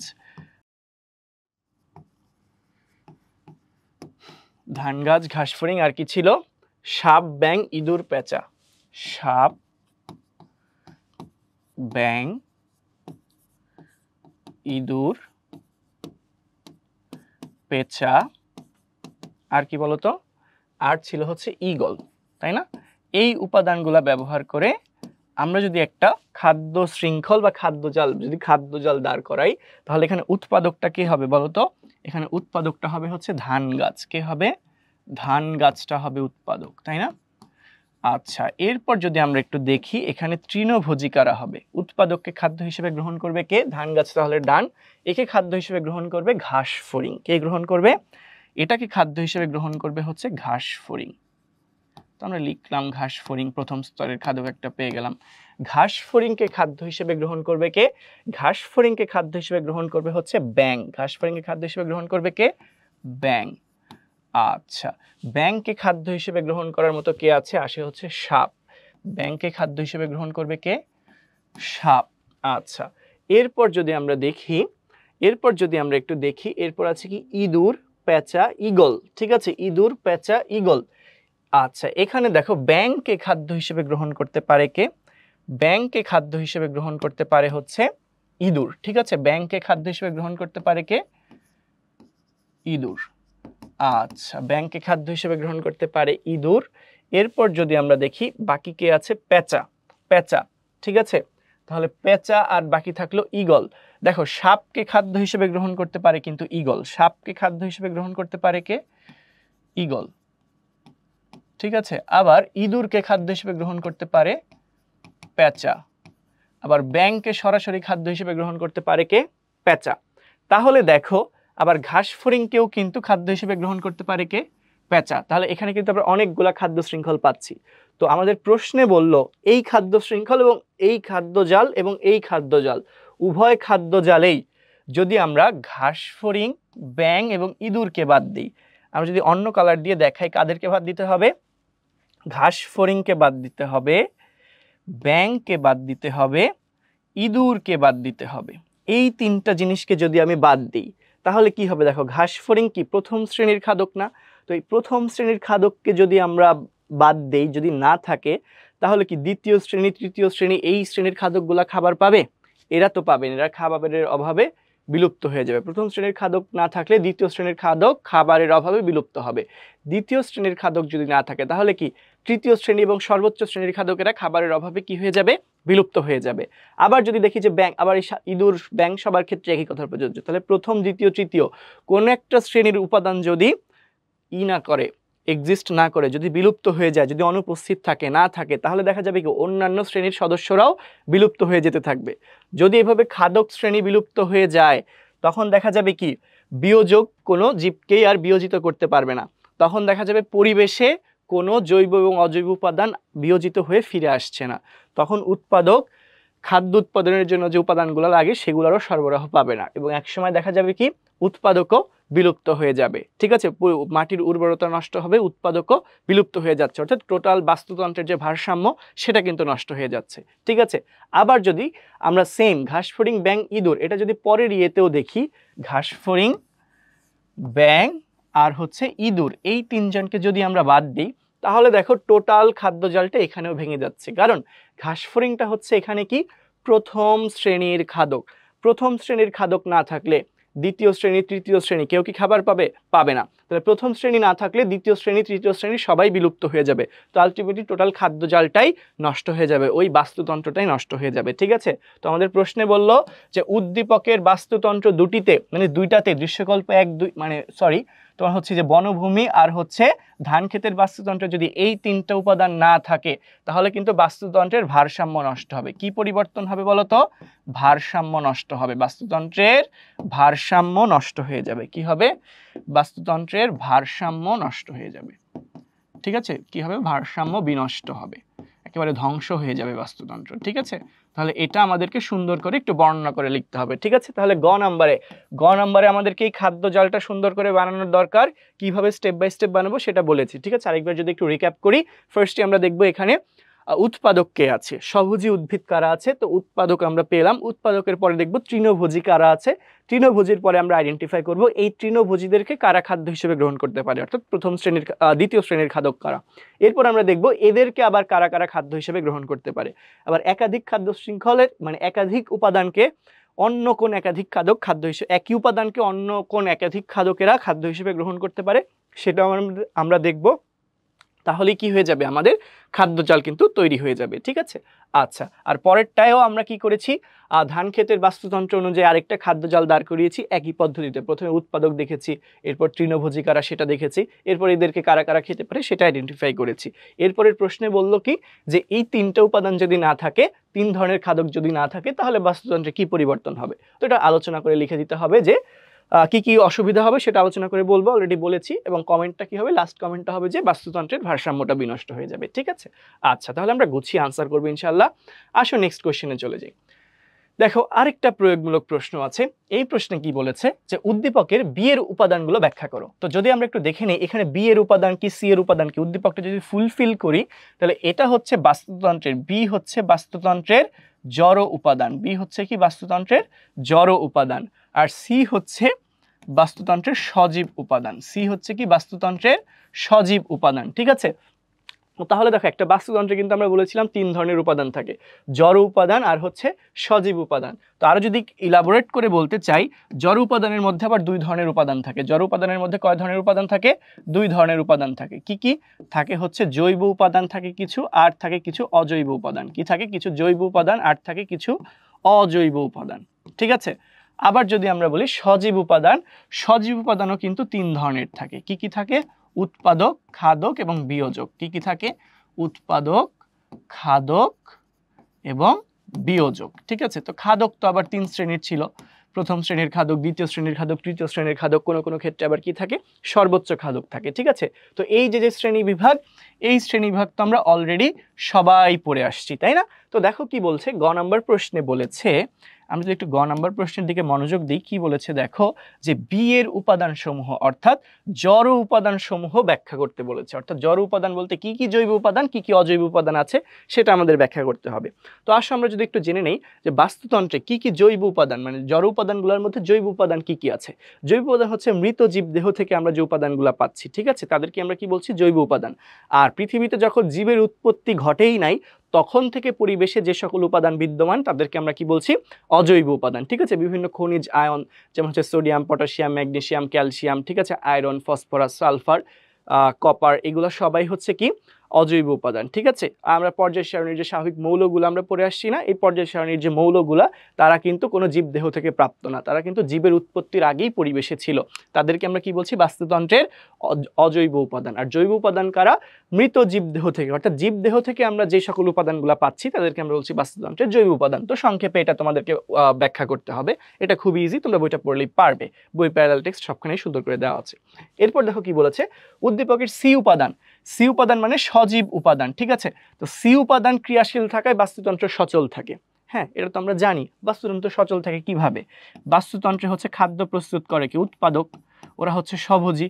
তো উৎপাদকের ওপর খাদ্যের জন্য নির্ভরশীল কে, উৎপাদকের উপর খাদ্যের জন্য নির্ভরশীল হচ্ছে খাদকেরা। কারা নির্ভরশীল, খাদকেরা নির্ভরশীল। ঠিক আছে, উৎপাদকের জন্য খাদ্যের জন্য কারা নির্ভরশীল, খাদকেরা নির্ভরশীল। কারণ উৎপাদক কি করতে পারে, সালোক সংশ্লেষণ প্রক্রিয়ায় নিজের খাদ্য নিজেরা তৈরি করতে পারে। উৎপাদক কি করতে পারে, সালোক সংশ্লেষণ প্রক্রিয়ায় নিজের খাদ্য নিজে প্রস্তুত করতে পারে। ঠিক আছে, আর এই খাদ্যকে এই জন্য উৎপাদক থেকে খাবার গ্রহণ করে কে, খাদক। কয় ধরনের খাদক আছে আমরা বলি, তিন ধরনের, কখনো কখনো চার ধরনেরও হতে পারে। কি কি, প্রথম শ্রেণীর খাদক, দ্বিতীয় শ্রেণীর খাদক, তৃতীয় শ্রেণীর খাদক। যারা সরাসরি উৎপাদককে খাদ্য হিসেবে গ্রহণ করে তারা প্রথম শ্রেণীর খাদক, যারা প্রথম শ্রেণীর খাদকদেরকে খায় তারা কি, দ্বিতীয় শ্রেণীর খাদক, যারা দ্বিতীয় শ্রেণীর খাদককে খাদ্য হিসেবে গ্রহণ করে তারা তৃতীয় শ্রেণীর খাদক, এবং যারা তৃতীয় শ্রেণীর খাদককে খাদ্য হিসেবে গ্রহণ করে কিছু কিছু জীব, তাদেরকে আমরা কি বলছি, সর্বোচ্চ খাদক। তো উৎপাদক বলো আর বিভিন্ন ধরনের খাদক বলো, এরা যখন মারা যায় তখন মৃত জীবদেহ থেকে বিভিন্ন জৈব উপাদান পরিবেশে ফিরিয়ে আনার দায়িত্ব বা অজৈব উপাদান পরিবেশে ফিরিয়ে আনার দায়িত্ব কাদের, বিয়োজকদের। বিয়োজক কি করে, মৃত জীবদেহ থেকে তাদের খাদ্য বা আহার সংগ্রহ করে। এই সময় কি হয়, তারা বিভিন্ন জৈব অজৈব উপাদান পরিবেশে উন্মুক্ত করে দেয়। ফলে এই পরিবেশ থেকে যে তোমার বিভিন্ন উপাদানের সমন্বয়ে উৎপাদক খাদ্য প্রস্তুত করেছিল না, তো এই উপাদানগুলো পুনরায় আবার বিয়োজকের মাধ্যমে পরিবেশে ফিরে আসে, যাদের দ্বারা আবার উৎপাদক কি করে, খাদ্য প্রস্তুত করতে পারে। এভাবেই দেখো উৎপাদক, খাদক এবং বিয়োজকের মধ্যে এই যে একটা ক্রিয়াশীল সম্পর্ক, এরা বিভিন্নভাবে অ্যাক্টিভ এবং অর্থাৎ ক্রিয়াশীল থাকার কারণে কিন্তু বাস্তুতন্ত্র সর্বদা সচল থাকছে, ঠিক আছে। তো এইটাই আলটিমেটলি আমাদেরকে বুঝিয়েছে যে জৈব উপাদানগুলো ক্রিয়াশীল থাকায়। সি মানে কি বলতো? সি মানে কিন্তু সে আমরা বুঝিয়েছি জৈব উপাদান, ঠিক আছে। সি উপাদান মানে কি? জৈব উপাদান, জৈব উপাদান, ঠিক আছে। জৈব উপাদানগুলা ক্রিয়াশীল থাকার কারণেই বাস্তুতন্ত্র সচল থাকে। সো এইভাবে আমাদের একটু সুন্দর করে বর্ণনা করে দিতে হবে, ঠিক আছে। তাহলে দেখবো একটা চমৎকার প্রশ্ন হয়ে যাবে, আনসারটা গোছানো হবে এবং এটা খুব ইজি কিন্তু একটা কোয়েশ্চেন, ঠিক আছে। আচ্ছা আসো তাহলে আমরা একটু সামনে আগেই। কি বলেছে? আরেকটা উদ্দীপক, একটা খাদ্য শৃঙ্খল দেওয়া আছে, বলা আছে খাদ্য শিকলটি লক্ষ্য করো। কি খাদ্য শিকল? সবুজ উদ্ভিদ, অর্থাৎ এখানে উৎপাদক, এরপর তৃণভোজী প্রাণী আছে হরিণ, হরিণকে খাদ্য হিসেবে গ্রহণ করছে বাঘ, অর্থাৎ আমরা একটা শিকারজীবী খাদ্য শৃঙ্খল দেখতে পাচ্ছি। তো এখানে কি বলেছে? এই খাদ্য শৃঙ্খলে বি এর সংখ্যা বেড়ে গেলে, অর্থাৎ হরিণের সংখ্যা বেড়ে গেলে কি হবে? হরিণের সংখ্যা বেড়ে গেলে কি হবে? হরিণের সংখ্যা বেড়ে গেলে কি ঘটবে? দেখো, হরিণের সংখ্যা বেড়ে গেলে দুইটা ঘটনা ঘটবে। কয়টা ঘটনা ঘটবে? দুইটা ঘটনা ঘটবে। হরিণের সংখ্যা যদি বেড়ে যায়, হরিণের সংখ্যা বেড়ে গেলে হচ্ছে দুইটা ঘটনা ঘটবে। যদি আমরা একটু দেখে নেই কি কি ঘটনা? দুইটা ঘটনা ঘটবে। কয়টা ঘটনা? দুইটা ঘটনা। প্রথম ঘটনা যদি আমরা বলি, হরিণের সংখ্যা বেড়ে গেলে সবুজ উদ্ভিদ কমে যাবে না? সবুজ উদ্ভিদ কমে যাবে। কেন? বেশি বেশি হরিণ, বেশি বেশি হরিণ বেশি বেশি খাবার গ্রহণ করবে। বেশি বেশি হরিণ কি করবে? বেশি বেশি খাবার গ্রহণ করবে। তাহলে হরিণের খাবার কি? সবুজ উদ্ভিদ। তাহলে হরিণ বেড়ে গেলে কি হবে? সবুজ উদ্ভিদ কমে যাবে। সবুজ উদ্ভিদ যদি কমে যায়, সবুজ উদ্ভিদ যদি কমে যায়, তাহলে একসময় কি দেখা যাবে? সবুজ উদ্ভিদ কমে গেলে বৃষ্টিপাতও কমে যাবে, ঠিক আছে। সবুজ উদ্ভিদ কমে গেলে কি হবে? বৃষ্টিপাত কমে যাবে, মাটির উর্বরতা হ্রাস পাবে। কি হবে? বৃষ্টিপাত কমে যাবে, মাটির উর্বরতা হ্রাস পাবে। অর্থাৎ আলটিমেটলি কিন্তু প্রাকৃতিক ভারসাম্য নষ্ট হচ্ছে। কিভাবে? তখন সবুজ উদ্ভিদ যদি তৈরি না হয়, তখন কিন্তু আর এই হরিণগুলা খাবার পাবে না, ঠিক আছে। তাহলে আমরা বলি সবুজ উদ্ভিদ কমে গেলে এক কথায় যদি বলি মাটির উর্বরতা নষ্ট হবে। কিভাবে? ওই যে বললাম, বৃষ্টি হবে না, তারপর হচ্ছে খনিজ উপাদানের ঘাটতি দেখা যাবে, সেক্ষেত্রে কি হবে? মাটির উর্বরতা নষ্ট হবে, ঠিক আছে। মাটির উর্বরতা নষ্ট হবে। তো তাহলে তো আর নতুন কোনো সবুজ উদ্ভিদ তৈরি হবে? তাহলে কিন্তু নতুন আর কোনো সবুজ উদ্ভিদ তৈরি হবে না। তখন কি? হরিণ খাদ্যের অভাবে হরিণের সংখ্যা কমে যাবে। তখন আলটিমেটলি আবার কি দেখা যাবে? খাদ্যের অভাবে কার সংখ্যা কমে যাচ্ছে? হরিণের সংখ্যা কমে যাচ্ছে, ঠিক আছে। আলটিমেটলি কি হবে? হরিণের সংখ্যা আবার কমে যাবে। হরিণের সংখ্যা বেড়ে গিয়েছিল না? তখন কি হবে? হরিণের সংখ্যা কমে যাবে, ঠিক আছে। হরিণের সংখ্যা কমে যাবে। তো হরিণের সংখ্যা কমে গেলে সমস্যা আবার কি হবে? হরিণকে খাদ্য হিসেবে গ্রহণ করে কে? বাঘ না? তাহলে হরিণ যদি কমে যায়, তাহলে বাঘ কি খাবার দাবার পাবে? বাঘ কিন্তু খাবার দাবার পাবে না। তাহলে বাঘ যদি হরিণ কমে গেলে বাঘ খাবার দাবার না পাওয়ার কারণে কি হবে? বাঘও খাদ্যের অভাবে মারা যাবে, অর্থাৎ বাঘের সংখ্যাও কমে যাবে, ঠিক আছে। হরিণের সংখ্যা কমে গেলে কি হবে? বাঘের সংখ্যাও হ্রাস পাবে, বাঘের সংখ্যাও হ্রাস পাবে, ঠিক আছে। তো আলটিমেটলি ঘটনাটা কি ঘটলো? আলটিমেটলি ঘটনাটা কি ঘটলো বলো তো? যদি একদম এন্ডিংয়ে গিয়ে বলি, ফাইনাল রেজাল্টটা আমরা কি পাচ্ছি? বাস্তুতন্ত্রটাই নষ্ট হয়ে যাবে, বাস্তুতন্ত্র ধ্বংস হয়ে যাবে, বাস্তুতন্ত্রের ভারসাম্য নষ্ট হবে, বাস্তুতন্ত্রের ভারসাম্য নষ্ট হবে, ভারসাম্য কি হবে? নষ্ট হয়ে যাবে, বাস্তুতন্ত্রের ভারসাম্য কিন্তু নষ্ট হয়ে যাবে, ঠিক আছে। তাহলে দেখো, হরিণের সংখ্যা বেড়ে গেলে একটা ঘটনা কি পেলাম? দেখো, বি এর সংখ্যা মানে কি? হরিণের সংখ্যা। হরিণের সংখ্যা যদি বেড়ে যায়, হরিণের সংখ্যা বেড়ে গেলে কি ঘটবে? প্রথম কথা আমরা দেখতে পাইলাম, হরিণের সংখ্যা বেড়ে গেলে খুবই মর্মান্তিক একটা ঘটনা ঘটবে। কি মর্মান্তিক ঘটনা ঘটবে? সেটা হচ্ছে সবুজ উদ্ভিদ কমে যাবে। সবুজ উদ্ভিদ কমে গেলে কি হবে? মাটির উর্বরতা নষ্ট হবে, বৃষ্টিপাত ঠিকঠাক মতো হবে না। তো সেক্ষেত্রে কি আর নতুন কোনো সবুজ উদ্ভিদ তৈরি হবে? হবে না। তাহলে উদ্ভিদের সংখ্যা কমতে কমতে হরিণের খাদ্যাভাব দেখা দিবে। তো হরিণ খাদ্যের অভাবে মারা যেতে থাকবে, অর্থাৎ হরিণের সংখ্যা কমে যাবে। হরিণের সংখ্যা কমে গেলে হরিণের খাদ্য হিসেবে গ্রহণ করে কে? বাঘ না? তাহলে বাঘের খাদ্যের উৎস অর্থাৎ হরিণ কমে যাচ্ছে, সেক্ষেত্রে কি? বাঘের সংখ্যাও কমে যাবে। তো সব কিছুই কমে কমে যাচ্ছে, ধ্বংস হয়ে যাচ্ছে। তাহলে কি বাস্তুতন্ত্র সচল থাকবে? সেটা কিন্তু আর সচল থাকবে না, অর্থাৎ টোটাল বাস্তুতন্ত্রটাই নষ্ট হয়ে যাবে। ক্লিয়ার এই পর্যন্ত? তাহলে এটা আমরা দেখলাম। এখন বলেছিলাম হরিণের সংখ্যা বেড়ে গেলে আরেকটা কি ঘটনা ঘটবে? দেখো, হরিণ অনেক বেশি, হরিণ অনেক বেশি, তাহলে কি বাঘের জন্য বিষয়টা খুবই আনন্দদায়ক না?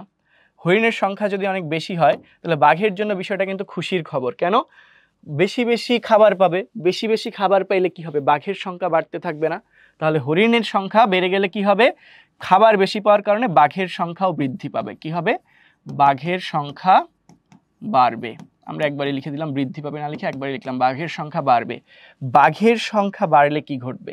দেখো, বাঘের সংখ্যা যদি বেড়ে যায় তাহলে কি ঘটবে? বাঘের সংখ্যা বেড়ে গেলে বাঘের সংখ্যা বেড়ে গেলে বেশি বেশি বাঘ বেশি বেশি খাবার খাবে, বেশি বেশি বাঘ কি করবে, বেশি বেশি খাবার খাবে। তখন বাঘের সংখ্যা বেড়ে গেলে কিন্তু আবার কি হবে, হরিণের সংখ্যা কমে যাবে। আবার কি হবে, হরিণের সংখ্যা হ্রাস পাবে। আমরা একবারে লিখে দিলাম হরিণের সংখ্যা হ্রাস। ঠিক আছে, তো হরিণের সংখ্যা যদি কমে যায়, হরিণের সংখ্যা যদি কমে যায় তাহলে তো আরেকটা ডেঞ্জারাস ঘটনা ঘটে যাবে। হরিণের সংখ্যা কমে গেলে, হরিণের সংখ্যা কমে গেলে কিন্তু তখন আবার কি দেখা যাবে, বাঘের সংখ্যা আবার কমতে থাকবে। হরিণ কমে গেছে, তো হরিণ কমে গেলে কি বাঘ আর খাবার পাবে না, হরিণের সংখ্যা কমে গেলে কিন্তু বাঘের সংখ্যা কমবে, বাঘের সংখ্যা কমবে। ঠিক আছে, তো বাঘের সংখ্যা কমে গেলে কি আলটিমেটলি আবার একটু ঝামেলা দেখা দিবে কিন্তু, তাহলে বাঘ মানে বাঘও বিলুপ্ত হয়ে যাচ্ছে। কিন্তু এক্ষেত্রে প্রকৃতি আবার একটা ভালো কাজও করবে। দেখো বাঘ কমে গেছে, হরিণও কমে গেছে, তখন কি, তো বাঘও কমে গেছে, হরিণও কমে গেছে, তখন আবার আরেকটা ঘটনা ঘটতে পারে। কি ঘটতে পারে, সবুজ উদ্ভিদ বাড়বে। কি বাড়বে, সবুজ উদ্ভিদ বেড়ে যাবে। আমরা যদি অন্য কালার দিয়ে লিখতে চাই, কি বেড়ে যাবে, সবুজ উদ্ভিদ, সবুজ উদ্ভিদ বাড়বে, সবুজ উদ্ভিদ বাড়বে। সবুজ উদ্ভিদ বেড়ে গেলে আবার কি হবে, সবুজ উদ্ভিদ বেড়ে গেলে কিন্তু দেখা যাবে আস্তে আস্তে আবার হরিণের সংখ্যাও বাড়তে থাকবে। সবুজ উদ্ভিদ বেড়ে গেলে কি হবে, হরিণের সংখ্যা আবার বাড়তে থাকবে, অর্থাৎ পরিবেশের ভারসাম্য রক্ষা হওয়ার একটা সুযোগ আছে। সবুজ উদ্ভিদ বাড়লে আবার কি হবে, বাস্তুতন্ত্র স্বাভাবিক হয়ে আসবে, বাস্তুতন্ত্র স্বাভাবিক হবে। ঠিক আছে, বাস্তুতন্ত্র স্বাভাবিক হবে। তার মানে এক্ষেত্রেও কিন্তু ঘটনা আবার আরেক রকম ঘটলো। দেখো বাঘের সংখ্যা হচ্ছে বাড়বে, যদি হরিণের সংখ্যা বেড়ে যায় তাহলে বাঘ খাবার বেশি পাচ্ছে, বাঘের সংখ্যা বেড়ে যাবে। আবার যদি দেখো বাঘের সংখ্যা বেড়ে গেলে দেখা যাবে কি বেশি বেশি বাঘ বেশি বেশি হরিণকে খেয়ে ফেলবে, সো আস্তে আস্তে হরিণের সংখ্যাটা কমে যাবে। তো হরিণের সংখ্যা কমে গেলে কি বাঘ আর খাবার পাবে, তা কিন্তু পাবে না, সেক্ষেত্রে খাবারের অভাবে আবার বাঘের সংখ্যা কমবে। তো বাঘের সংখ্যা কমে গেছে, হরিণের সংখ্যা কমে গেছে, তাহলে কি সবুজ উদ্ভিদের গ্রো করতে আর কোনো সমস্যা আছে, তা কিন্তু না। তো সবুজ উদ্ভিদ ইজিলি গ্রো করতে পারবে, অর্থাৎ সবুজ উদ্ভিদের সংখ্যা আবার বাড়তে থাকবে। তো এইভাবেই দেখা যাবে কি সবুজ উদ্ভিদ যেমন আগের বার কমে গিয়েছিল না, এখন সবুজ উদ্ভিদ আবার বাড়বে। সবুজ উদ্ভিদ বাড়লে দেখা যাবে আবার আস্তে আস্তে হরিণও বৃদ্ধি পাচ্ছে, বাস্তুতন্ত্র স্বাভাবিক হয়ে আসবে। তার মানে দেখো দুইটা ঘটনাই কিন্তু ঘটতে পারে। উদ্দীপকের খাদ্য শৃঙ্খলে হরিণ বেড়ে গেলে প্রথমে দেখা যাবে কি বাস্তুতন্ত্র ধ্বংস হয়ে যাবে, ঠিক আছে, বাস্তুতন্ত্রের ভারসাম্য নষ্ট হয়ে যেতে পারে। আবার ধরো যখন এই যে বাঘের সংখ্যা কমে গেল, হরিণের সংখ্যা কমে গেল, তখন দেখা যাবে কি সবুজ উদ্ভিদ আবার বাড়তে থাকবে, যে বাস্তুতন্ত্রের ভারসাম্য একটা নির্দিষ্ট সময়ের জন্য নষ্ট হয়ে গেল না, তো এরপর আবার একা একাই কি করবে, প্রকৃতি আবার বাস্তুতন্ত্রের ভারসাম্য ফিরিয়ে আনবে। কিভাবে, সবুজ উদ্ভিদের পরিমাণটা বেড়ে যাবে, কারণ সবুজ উদ্ভিদকে খাওয়ার মতো কোনো হরিণও নাই, হরিণকে খাওয়ার মতো কোনো বাঘও নাই, তাহলে কি হবে, সবুজ উদ্ভিদ বাড়বে। সবুজ উদ্ভিদ বাড়লে আস্তে আস্তে আবার হরিণের সংখ্যা বাড়বে, হরিণের সংখ্যা বাড়লে কি হবে, আবার বাঘের সংখ্যাও স্বাভাবিক হয়ে আসবে। এখন যদি এমন হয় যে বাঘ সবগুলা হরিণকেই খেয়ে ফেলছে, ওই এলাকাতে আর কোনো হরিণই নেই, তাহলে কি বাঘ খাদ্যের অভাবে সম্পূর্ণরূপে বিলুপ্ত হয়ে যাবে না, সম্পূর্ণরূপে বিলুপ্ত হয়ে যাবে। তার মানে ওই এলাকায় এখন আর বাঘও নাই, হরিণও নাই। তারপরে যতই সবুজ উদ্ভিদ জন্মাক, তখন কি আর হরিণ ফিরে আসবে, বাঘ কি ফিরে আসবে, সেটা কিন্তু আসবে না। তার মানে কি পার্মানেন্টলিও বাস্তুতন্ত্রের ভারসাম্য নষ্ট হতে পারে, আবার সাময়িকভাবে বাস্তুতন্ত্রের ভারসাম্য নষ্ট হয়ে সেটা আবার স্বাভাবিক অবস্থায় ফিরেও আসতে পারে। ঘটনা দুই রকম ঘটতে হবে, আমাদের সুন্দর করে বিষয়টা বর্ণনা করে বোঝাই দিতে হবে, ঠিক আছে। আচ্ছা আসো আমরা তাহলে একটু সামনের দিকে আগাই। কি বলেছে দেখো, আরেকটা উদ্দীপক আছে, এটা হচ্ছে মতিঝিল আইডিয়াল স্কুলে আসা একটা প্রশ্ন। কি বলেছে যে সমগ্র পৃথিবীতে জীববৈচিত্র্য বিদ্যমান, এই বৈচিত্র্যের মূলে আছে উদ্ভিদ এবং প্রাণী, তো প্রজাতিক, পরিবেশগত, এমনকি বংশগতীয় কারণেও জীববৈচিত্র্যের সৃষ্টি হয়। জীবের এরকম বৈচিত্র্যের প্রভাবে বাস্তুতন্ত্রের স্থিতিশীলতা অর্জিত হয়। তো প্রশ্নটি বলল উদ্দীপকের আলোকে জীববৈচিত্র্যের ধরন ব্যাখ্যা করো। কি বলেছে, উদ্দীপকের আলোকে জীববৈচিত্র্যের ধরন ব্যাখ্যা করতে বলেছে, ঠিক আছে। জীববৈচিত্র্যের ধরন তো আমরা অলরেডি জানি, জীববৈচিত্র্য কয় রকমের হতে পারে, 3 রকমের হতে পারে। কয় রকমের হতে পারে বলতো, 3 রকমের হতে পারে। কি কি বলতো, একই দুইটা আলাদা প্রজাতির জীবের মধ্যে পার্থক্য দেখা যেতে পারে। যেমন ধরো বাঘের বৈশিষ্ট্য একরকম, হরিণের বৈশিষ্ট্য আরেক রকম। বাঘ আর হরিণ দুইটা আলাদা প্রজাতি না, বাঘের গঠন, হিংস্রতা, খাদ্যাভ্যাস, চলাচল সবকিছু কিন্তু হরিণের থেকে আলাদা, ঠিক আছে। তো বাঘ আর হরিণ দুইটা আলাদা প্রজাতি না, তো এই যে দুইটা আলাদা প্রজাতির জীবের মধ্যে যে বৈচিত্র্য বা পার্থক্য, সেটাকেই বলা হচ্ছে প্রজাতিগত বৈচিত্র্য। কি বলা হচ্ছে, প্রজাতিগত বৈচিত্র্য, ঠিক আছে। সেটাকে আমরা কি বলছি, প্রজাতিগত বৈচিত্র্য, অর্থাৎ দুইটা আলাদা প্রজাতির জীবের মধ্যে যে পার্থক্য, সেটাকে বলছি প্রজাতিগত বৈচিত্র্য। এরপর চলে আসো, একই প্রজাতির সদস্যদের মধ্যে পার্থক্য দেখা যায় না। যেমন এই যে আমরা সবাই মানুষ, আমরা একই প্রজাতির সদস্য না, কিন্তু আমরা সবাই মানুষ হওয়া সত্ত্বেও আমাদের মধ্যে বিভিন্ন রকম পার্থক্য আছে না? মিল যেমন আছে, পার্থক্যের পরিমাণও কিন্তু অনেক বেশি। কেউ হাইটে অনেক লম্বা, কেউ হাইটে একটু খাটো, কারো গায়ের রংটা একটু উজ্জ্বল, কারো গায়ের রংটা একটু কি অনুজ্জ্বল। আবার দেখা যায় হচ্ছে কারো ভয়েস একরকম, বিভিন্ন মানুষের চুলের কালার একরকম, চুলের ধরন এক এক রকম, আবার দেখা যায় চোখের আইরিশের কালার এক একজনের এক এক রকম, ঠিক আছে? বিভিন্ন পরিবেশে বিভিন্ন রকমের মানুষ থাকে না? অর্থাৎ পরিবর্তিত পরিবেশে দেখা যাচ্ছে কি তোমার পরিবর্তিত পরিবেশে বিভিন্ন এলাকায় বিভিন্ন ধরনের মানুষ পাওয়া যায়। যেমন ধরো হচ্ছে সৌদি আরবের লোকজন, ঠিক আছে, ওরা মরুভূমিতে থাকে, ওরা যত বেশি গরম সহ্য করতে পারে, আমরা বাংলাদেশি লোকজন কি এতটা গরম সহ্য করতে পারি?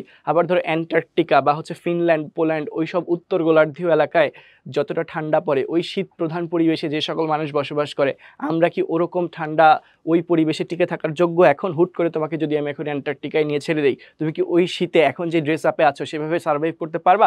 এটা কিন্তু আমাদের জন্য কঠিন হয়ে যাবে। অর্থাৎ একই প্রজাতির সদস্যদের মধ্যেও কিন্তু ভিন্নতা দেখা যায়। এই ভিন্নতাটা কেন দেখা যায়? যেমন ধরো তুমি এবং তোমার ছোট ভাই বা বড় ভাই বা ছোট বোন বা বড় বোন, দুইজনে কিন্তু মানুষ, দুইজনে একই পিতামাতার সন্তান, তোমরা একই ফ্যামিলির সদস্য, কিন্তু দেখা যাচ্ছে তোমাদের মধ্যে কোনো না কোনো বৈশিষ্ট্যের কিন্তু পার্থক্য রয়েছে। ইভেন তোমাদেরকে দেখতেও আলাদা দেখা যাচ্ছে। এটার কারণ কি? কারণ হচ্ছে জিনগত উপাদানের পার্থক্য, ঠিক আছে? আমাদের দেহে কোষের মধ্যে যে নিউক্লিয়াস আছে, নিউক্লিয়াসে যে জিনের যে বিন্যাসটা, ডিএনএর মধ্যে থাকা জিনের যে বিন্যাস, এই জিনগত বিন্যাসের বা জিনগত সংগঠনের পার্থক্যের কারণেও কিন্তু বৈচিত্র্য দেখা যাচ্ছে। এটাকেই আমরা কি বলছি? জিনগত বৈচিত্র্য। তো জিন দ্বারা কি আমাদের বংশগতি নিয়ন্ত্রিত হয় না? অর্থাৎ এক বংশধর থেকে আরেক বংশধরের বৈশিষ্ট্যের স্থানান্তর হয় না? এটাকেই আমরা কি বলি? জিনগত বৈচিত্র্য বা বংশগত বৈচিত্র্য বলছি, ঠিক আছে? এক বংশধর থেকে আরেক বংশধরে কোনো না কোনো বৈশিষ্ট্যের স্থানান্তরকে বলছি বংশগতি। আর এই যে আমাদের বংশগতিটা কি দ্বারা নিয়ন্ত্রিত? জিন দ্বারা নিয়ন্ত্রিত। তাহলে জিনের সংগঠনের ভিন্নতার কারণে যে বৈচিত্র্য বা বিভিন্নতা বা পার্থক্যটা সৃষ্টি হচ্ছে, সেটাকে আমরা কি বলতে পারি? বংশগতিজনিত বৈচিত্র্য বা বংশগত বৈচিত্র্য। কি বলছি? বংশগতিজনিত বৈচিত্র্য বা বংশগত বা জিনগত বৈচিত্র্য, ঠিক আছে? আমরা এটাকে বংশগত বা জিনগত বৈচিত্র্য বলতে পারি। বংশগত বা জিনগত বৈচিত্র্য, অর্থাৎ জিনের সংগঠনের ভিন্নতার কারণে আমরা একটা বৈচিত্র্য পাচ্ছি। এটা কিন্তু একই প্রজাতির সদস্যদের মধ্যেই। আর প্রজাতিগত বৈচিত্র্য কি? দুইটা ভিন্ন প্রজাতির সদস্যদের মধ্যে পার্থক্য। এরপর চলে আসো, ভিন্ন পরিবেশে ভিন্ন ভিন্ন রকমের জীব বাস করে। যেমন ধরো মরুভূমিতে যেসব জীব বাস করে, মেরু অঞ্চলে অর্থাৎ শীত প্রধান অঞ্চলে কিন্তু সেই ধরনের জীব বাস করে না। আবার ধরো পানিতে যে ধরনের জীব বাস করে, আর স্থলে কিন্তু সেই ধরনের জীব বাস করছে না। আবার দেখা যাচ্ছে লবণাক্ত পানিতে অর্থাৎ লবণাক্ত সমুদ্রে যে সকল জীব বাস করছে, সেই জীবগুলা কিন্তু স্বাদু পানিতে অর্থাৎ স্বাভাবিক নদ নদীতে বসবাস করছে না। আবার দেখা যাচ্ছে পুকুরে যেই ধরনের জীব থাকে বা মাছ থাকে, মহাসাগরে বা সমুদ্রে কিন্তু ওই ধরনের জীব থাকছে না। আবার দেখা যায় সুন্দরবন, লবণাক্ত বন, সুন্দরবনে যে ধরনের জীব বসবাস করতেছে, অ্যামাজনে কিন্তু ওই ধরনের জীব বসবাস করতেছে না। কিছু না কিছু ভিন্নতা কিন্তু থাকছে। অর্থাৎ পরিবেশের ভিন্নতার কারণে, বাস্তুতন্ত্রের ভিন্নতার কারণেও কিন্তু কি দেখা যাচ্ছে? জীবের মধ্যে বৈচিত্র্য বা বিভিন্নতা দেখা যাচ্ছে। এটাকেই বলা হচ্ছে বাস্তুতান্ত্রিক বৈচিত্র্য। কি বলা হচ্ছে? বাস্তুতান্ত্রিক বৈচিত্র্য। অর্থাৎ ভিন্ন ভিন্ন ভিন্ন ভিন্ন পরিবেশে বা বাস্তুতন্ত্রে জীবসমূহের মধ্যে বৈচিত্র্য বা বিভিন্নতা দেখা যায়, সেটাকে আমরা বলি বাস্তুতান্ত্রিক, বা অনেকে এটাকে বাস্তু সংস্থানগত বৈচিত্র্য বলে থাকে। বাস্তুতান্ত্রিক বা বাস্তু সংস্থানগত বৈচিত্র্য বলে থাকে, ঠিক আছে? সো আমরা তিন ধরনের জীব বৈচিত্র্য দেখতে পাই, ঠিক আছে? তো এখানে যে কথাগুলো বলছে অ্যাকচুয়ালি আমাদের জীব বৈচিত্র্যকে ইন্ডিকেট করেছে। জীব বৈচিত্র্য কয় ধরনের হতে পারে? তিন ধরনের। তো আমরা শুরুতে হচ্ছে জীব বৈচিত্র্য বলতে আমরা কি বুঝি সেটা একটু বলে নিব। যে পৃথিবীতে বিরাজমান জীবসমূহের মধ্যে যে প্রাচুর্য এবং বিভিন্নতা, সেটাকেই আমরা কি বলছি? জীব বৈচিত্র্য বলছি। দেখো এই যে প্রজাতিগত বৈচিত্র্য বলতে কি বোঝাচ্ছে? পৃথিবীতে বিরাজমান বিভিন্ন ধরনের জীবসমূহের সংখ্যাকে বোঝাচ্ছে। কেন বোঝাচ্ছে বিভিন্ন ধরনের জীবসমূহের সংখ্যাকে? কারণ যত বেশি প্রজাতি রয়েছে তাদের মধ্যে বৈচিত্র্যও তত বেশি, ঠিক আছে? তার মানে বৈচিত্র্যটা কত বেশি বিভিন্নতা রয়েছে সেটা বোঝা যায় কত ধরনের প্রজাতি রয়েছে, কারণ প্রত্যেক প্রজাতি একটি অপরটি থেকে আলাদা। আবার বংশগত বৈচিত্র্য বা জিনগত বৈচিত্র্য কি? একই প্রজাতির সদস্যদের মধ্যে জিনের বিন্যাসের পার্থক্যের কারণে বৈচিত্র্য দেখা যাচ্ছে, এটাকে বলা হচ্ছে জিনগত বা বংশগত বৈচিত্র্য। বাস্তুতান্ত্রিক বৈচিত্র্য কি? ভিন্ন ভিন্ন বাস্তুতন্ত্রে বসবাসকারী জীবসমূহের মধ্যে যে পার্থক্য বা বৈচিত্র্য বা বিভিন্নতা দেখা যাচ্ছে সেটাকে আমরা কি বলছি? বাস্তুতান্ত্রিক বৈচিত্র্য। ঠিক আছে, তো এটাই আমরা একটু সুন্দর করে পয়েন্ট করে করে বর্ণনা করে দিব, তাহলে ইনশাল্লাহ আমরা একটা ভালো মার্ক গ্যাদার করতে পারবো। ঠিক আছে, ওকে, আসো একটু সামনে আগাই। দেখো চট্টগ্রাম সরকারি বালিকা উচ্চ বিদ্যালয়ের একটা প্রশ্ন আছে, সো আমরা একটু উদ্দীপকটা একটু দেখে নিই। দেখো দুইটা উদ্দীপক আছে, তাহলে দুইটা পড়বো না, আগে দেখি প্রশ্নে কি বলেছে। প্রশ্নে বলেছে দেখো উদ্দীপক একের আন্তঃক্রিয়াটি ব্যাখ্যা করো। উদ্দীপক একে কি আন্তঃক্রিয়া আছে দেখি একটু। মৌমাছি ফুলের মধু আহরণের জন্য ফুলে ফুলে ঘুরে বেড়ায়। খুব ইন্টারেস্টিং একটা জিনিস, মৌমাছি ফুলের মধু আহরণের জন্য ফুলে ফুলে ঘুরে বেড়ায়। তো এখানে কেমন আন্তঃক্রিয়া ঘটে? আচ্ছা আসো একটু দেখি, এখানে উপকৃত হচ্ছে কয়জন, একজন নাকি দুইজন, নাকি কোনো উপকার হচ্ছে না নাকি অপকার হচ্ছে, এটা আমরা একটু দেখবো। যেখানে ফার্স্টে দেখবো যে ক্ষতি হচ্ছে না উপকার হচ্ছে। এই যে মৌমাছি যখন মধু আহরণের জন্য ফুলে ফুলে ঘুরে বেড়ায়, তার মানে কি ফুল থেকে মৌমাছি মধু পায়। মৌমাছি কি পায়? ফুল থেকে মধু পায়, অর্থাৎ মৌমাছি কিন্তু কিছু একটা পাচ্ছে, কিছু একটা আর্ন করতেছে, তাই না? মৌমাছির একটা অ্যাচিভমেন্ট আছে, তার মানে মৌমাছি উপকৃত হচ্ছে। মৌমাছি কি হচ্ছে? উপকৃত হচ্ছে, তার মানে এইখানে একজন উপকৃত হচ্ছে। আমরা কি জানি, এক দুটি জীবের যে কোনো একটি বা উভয়টি যদি উপকৃত হয় তাহলে সেটাকে আমরা কি বলি? ধনাত্মক আন্তঃক্রিয়া বলি। তার মানে আমরা অলরেডি পেয়ে গিয়েছি মৌমাছি কিন্তু মধু আহরণের জন্য যাচ্ছে, অর্থাৎ মৌমাছি কিন্তু উপকৃত হচ্ছে, তার মানে এটা কেমন হবে? ধনাত্মক আন্তঃক্রিয়া হবে। কেমন হবে? ধনাত্মক আন্তঃক্রিয়া হবে। ঠিক আছে, এটা কেমন আন্তঃক্রিয়া হবে? ধনাত্মক আন্তঃক্রিয়া হবে। কেন ধনাত্মক আন্তঃক্রিয়া? কারণ এখানে উপকারের বিষয়টা অলরেডি চলে আসছে। ধনাত্মক আন্তঃক্রিয়ার শর্ত ছিল যে সহাবস্থানকারী দুটি জীবের যে কোনো একটি অথবা উভয়টি কি হতে হবে? উপকৃত হতে হবে। তো আমরা অলরেডি পেয়ে গিয়েছি যে মৌমাছি মধু পায় ফুল থেকে, তার মানে মৌমাছি উপকৃত হয়। এখন আমরা দেখব যে ধনাত্মক আন্তঃক্রিয়া তো দুই রকম ছিল, একটা ছিল মিউচুয়ালিজম আর কি কমেন্সালিজম। মিউচুয়ালিজমে দুইজনে উপকৃত হবে, কমেন্সালিজমে কি যে কোনো একজন উপকৃত হবে। ঠিক আছে, তার মানে এখন আমরা দেখবো এটা কি দুইজনই উপকৃত হচ্ছে নাকি যে কোনো একজন উপকৃত হচ্ছে। মৌমাছি যে উপকৃত হচ্ছে সেটা আমরা পেয়েছি, এখন আমরা দেখব ফুল কোনোভাবে উপকৃত হচ্ছে কিনা। আচ্ছা এটা দেখে নেওয়ার আগে একটু চিন্তা করা যাক। দেখো আমরা কি জানি, পরাগায়ন শব্দটার সঙ্গে তো আমরা সবাই পরিচিত। পরাগায়নটা কি? কোনো ফুলের পরাগধানী হতে পরাগরেণু একই ফুলের অথবা একই প্রজাতির ভিন্ন একটা ফুলের গর্ভমুণ্ডে পতিত হওয়াকে পরাগায়ন বলি। অর্থাৎ পরাগরেণুর স্থানান্তরই হলো পরাগায়ন। একই প্রজাতির এক ফুল থেকে আরেক ফুলে বা একই ফুলের পরাগধানী থেকে গর্ভমুণ্ড পর্যন্ত পরাগরেণুর স্থানান্তরকে আমরা কি বলি? পরাগায়ন বলি। তো আমরা পড়েছিলাম না পরাগায়নের মাধ্যম। পরাগায়নের মাধ্যম অনুসারে পরাগায়ন বিভিন্ন রকম ছিল, বায়ু পরাগী, প্রাণী পরাগী, তারপর হচ্ছে পতঙ্গ পরাগী, পানি পরাগী, অনেক রকম ছিল না? তো এর মধ্যে যেটা ছিল পতঙ্গ পরাগী ফুলের ক্ষেত্রে ব্যাপারটা কি ছিল বলতো? পতঙ্গের দ্বারা পরাগায়ন ঘটে, অর্থাৎ বিভিন্ন পতঙ্গ, উদাহরণ হিসেবে বলা যায় মৌমাছি যখন মধু আহরণের জন্য ফুলে ফুলে যায় তখন মৌমাছির শরীরে কি লেগে যায়? ফুলের পরাগরেণু লেগে যায়। এরপর মৌমাছি যখন উড়ে গিয়ে আরেকটা ফুলের উপর বসে তখন সেই ফুলের গর্ভমুণ্ডে কিন্তু পরাগরেণুটা স্থানান্তরিত হয়ে যায়, অর্থাৎ পরাগায়নের কাজটা কিন্তু হয়ে যায়। অর্থাৎ মৌমাছি এই যে মধু আহরণের জন্য ফুলে ফুলে যাচ্ছে, এর দ্বারা কি হচ্ছে বলতো? মৌমাছি মধু আহরণের জন্য ফুলে ফুলে যাওয়ার কারণে এক ফুলের পরাগরেণু কিন্তু ওই প্রজাতিরই অন্য একটা ফুলের গর্ভমুণ্ডে পতিত হয়ে যাচ্ছে, অর্থাৎ পরাগায়নটা সম্পন্ন হচ্ছে। তার মানে এখানে আমরা দেখলাম মৌমাছি উপকৃত হচ্ছে, ফুলও উপকৃত হচ্ছে। ঠিক আছে, দুইজনই উপকৃত হচ্ছে। তো দুইজন উপকৃত হয় যে আন্তঃক্রিয়ায় সেটাকে আমরা কি বলি বলতো? সেটাকে আমরা বলি মিউচুয়ালিজম। কি বলি? মিউচুয়ালিজম। ঠিক আছে, সেটাকে আমরা বলছি কি? মিউচুয়ালিজম। তাহলে সেটা যদি মিউচুয়ালিজম হয় তাহলে মৌমাছির ফুলের মধু আহরণের জন্য ফুলে ফুলে ঘুরে বেড়ানো, এটা কিসের উদাহরণ? ধনাত্মক আন্তঃক্রিয়ার অন্তর্ভুক্ত মিউচুয়ালিজমের উদাহরণ। এখানে কে কে উপকৃত হচ্ছে? মৌমাছি উপকৃত হচ্ছে, আর কে? মৌমাছির উপকৃত হচ্ছে, আর হচ্ছে ফুল নিজে উপকৃত হচ্ছে। মৌমাছির উপকারের জায়গাটা কি? মৌমাছি উপকৃত হচ্ছে কিভাবে? মৌমাছি পাচ্ছে হচ্ছে মধু। মৌমাছির অ্যাচিভমেন্টটা কি এখানে? মধু। আর ফুলের অ্যাচিভমেন্টটা কি? পরাগায়ন। ফুল কি করতে পারছে? ফুলের পরাগায়নটা সম্পন্ন হয়ে যাচ্ছে। যেহেতু দুইজনই উপকৃত হচ্ছে তাই এটাকে আমরা কি বলছি? মিউচুয়ালিজম। যেহেতু এখানে উপকারের ঘটনা ঘটছে, কোনো অপকার বা ক্ষতির ঘটনা নাই, তাই এটাকে আমরা কি বলবো? ধনাত্মক আন্তঃক্রিয়া। সো দেখো উদ্দীপকের আন্তঃক্রিয়াটি ব্যাখ্যা করো, এটা একটু গুছিয়ে সুন্দর করে ব্যাখ্যা করে দিতে হবে। ঠিক আছে, এটা তো আমরা জানি কিভাবে লিখতে হবে। ওকে, তাহলে আসো আমরা পরবর্তী প্রশ্নে চলে যাই। একটা উদ্দীপক দেখতে পাচ্ছি, সেখানে কি বলেছে, উদ্দীপকের 1 এবং 2 নং, এটা হচ্ছে এবং, একটু বুঝে নিও আর কি, ঠিক আছে, এটা হচ্ছে এবং 1 এবং 2 নং খাদ্য শৃঙ্খল দুটির কোনটিতে শক্তির অপচয় বেশি হয়? ঠিক আছে, কোনটিতে শক্তির অপচয় বেশি হয় সেটা আমাদেরকে জানতে হবে। দেখো সেটা বের করতে বলেছে, যুক্তি সহ মতামত দাও। আমি এক লাইনে একটা যুক্তি তোমাদেরকে জানিয়ে রাখি, তোমরা অলরেডি জানো, তারপর একটু রিমাইন্ডার দিয়ে দিই। সেটা হচ্ছে শক্তির অপচয় বেশি হবে তখনই যখন খাদ্য শৃঙ্খলটা দীর্ঘ হবে। শক্তির অপচয় বেশি হবে কি, খাদ্য শৃঙ্খল দীর্ঘ হলে, খাদ্য শৃঙ্খল দীর্ঘ হলে, ঠিক আছে, অর্থাৎ বড় খাদ্য শৃঙ্খল হলে, যত বড় খাদ্য শৃঙ্খল হবে শক্তির অপচয় তত বেশি। কেন বেশি এটা যদি জিজ্ঞাসা করো, কেন কেন খাদ্য শৃঙ্খল দীর্ঘ হলে শক্তির অপচয় বেশি হয়? কারণ ট্রফিক লেভেল বেশি। দীর্ঘ খাদ্য শৃঙ্খলে কি বেশি? ট্রফিক লেভেল বেশি। ট্রফিক লেভেল বেশি হলে কি সমস্যা? ট্রফিক লেভেল বেশি হলে কি সমস্যা, এটা কিন্তু আমরা অলরেডি জানি।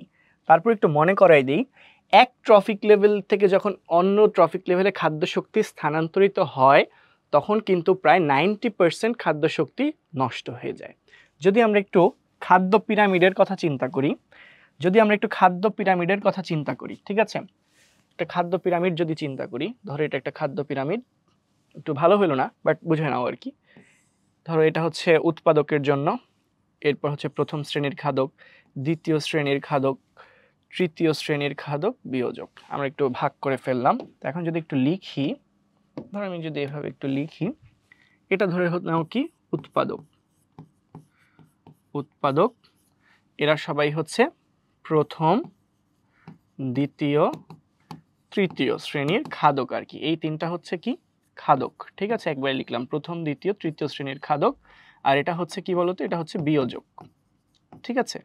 এখন এরা হচ্ছে বিয়োজক। এই যে তোমার শক্তি পিরামিড বা ফুড পিরামিড, যে শক্তি পিরামিড, বাস্তুতন্ত্রের যে শক্তি পিরামিডের কথা যদি আমি বলি, এই শক্তি পিরামিডে দেখা যাচ্ছে কি উৎপাদক নিচে আছে। কেন নিচে আছে? কারণ উৎপাদকের শক্তির পরিমাণ সবচেয়ে বেশি, ঠিক আছে। এরপর উৎপাদকের চেয়ে কম শক্তি কোথায় আছে? প্রথম শ্রেণীর খাদকে। তার চেয়ে কম শক্তি কার মাঝে আছে? দ্বিতীয় শ্রেণীর খাদকে।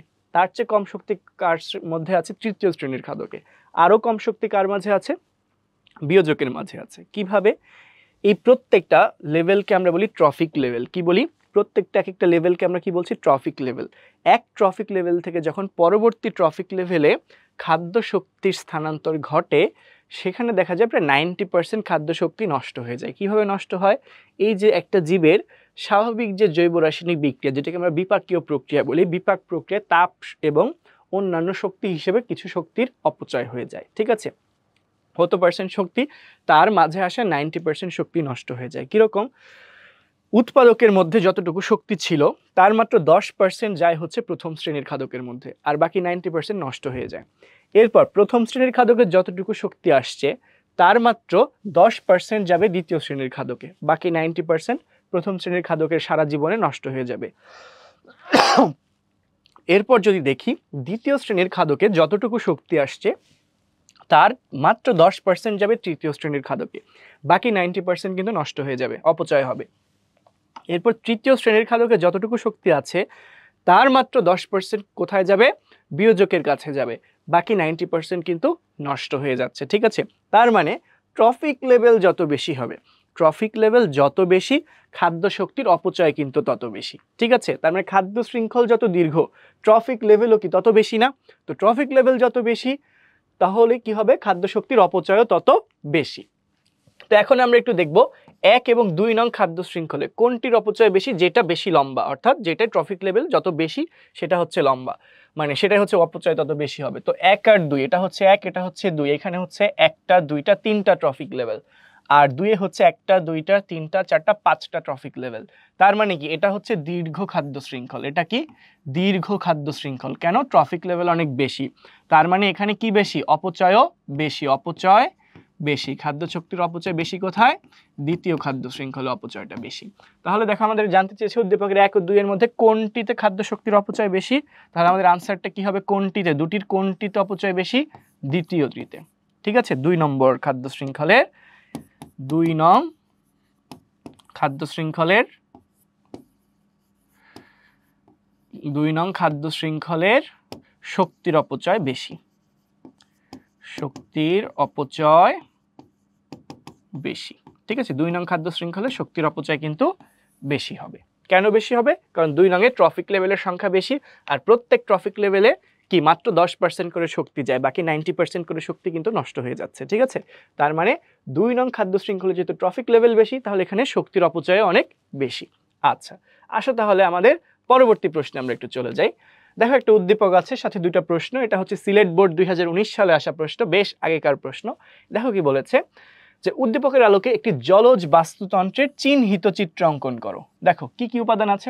আছে হচ্ছে সূর্য, সূর্য আছে, ভাসমান সবুজ উদ্ভিদ, ছোট মাছ, বড় মাছ। তো এটা ব্যবহার করে চিত্র আমরা সহজেই আঁকতে পারবো। ঠিক আছে, একটা ধরো পুকুর চিন্তা করবা, এটা ধরো একটা পুকুর, তো এই পুকুরের উপরে দেখাবা হচ্ছে যে সান, সূর্য।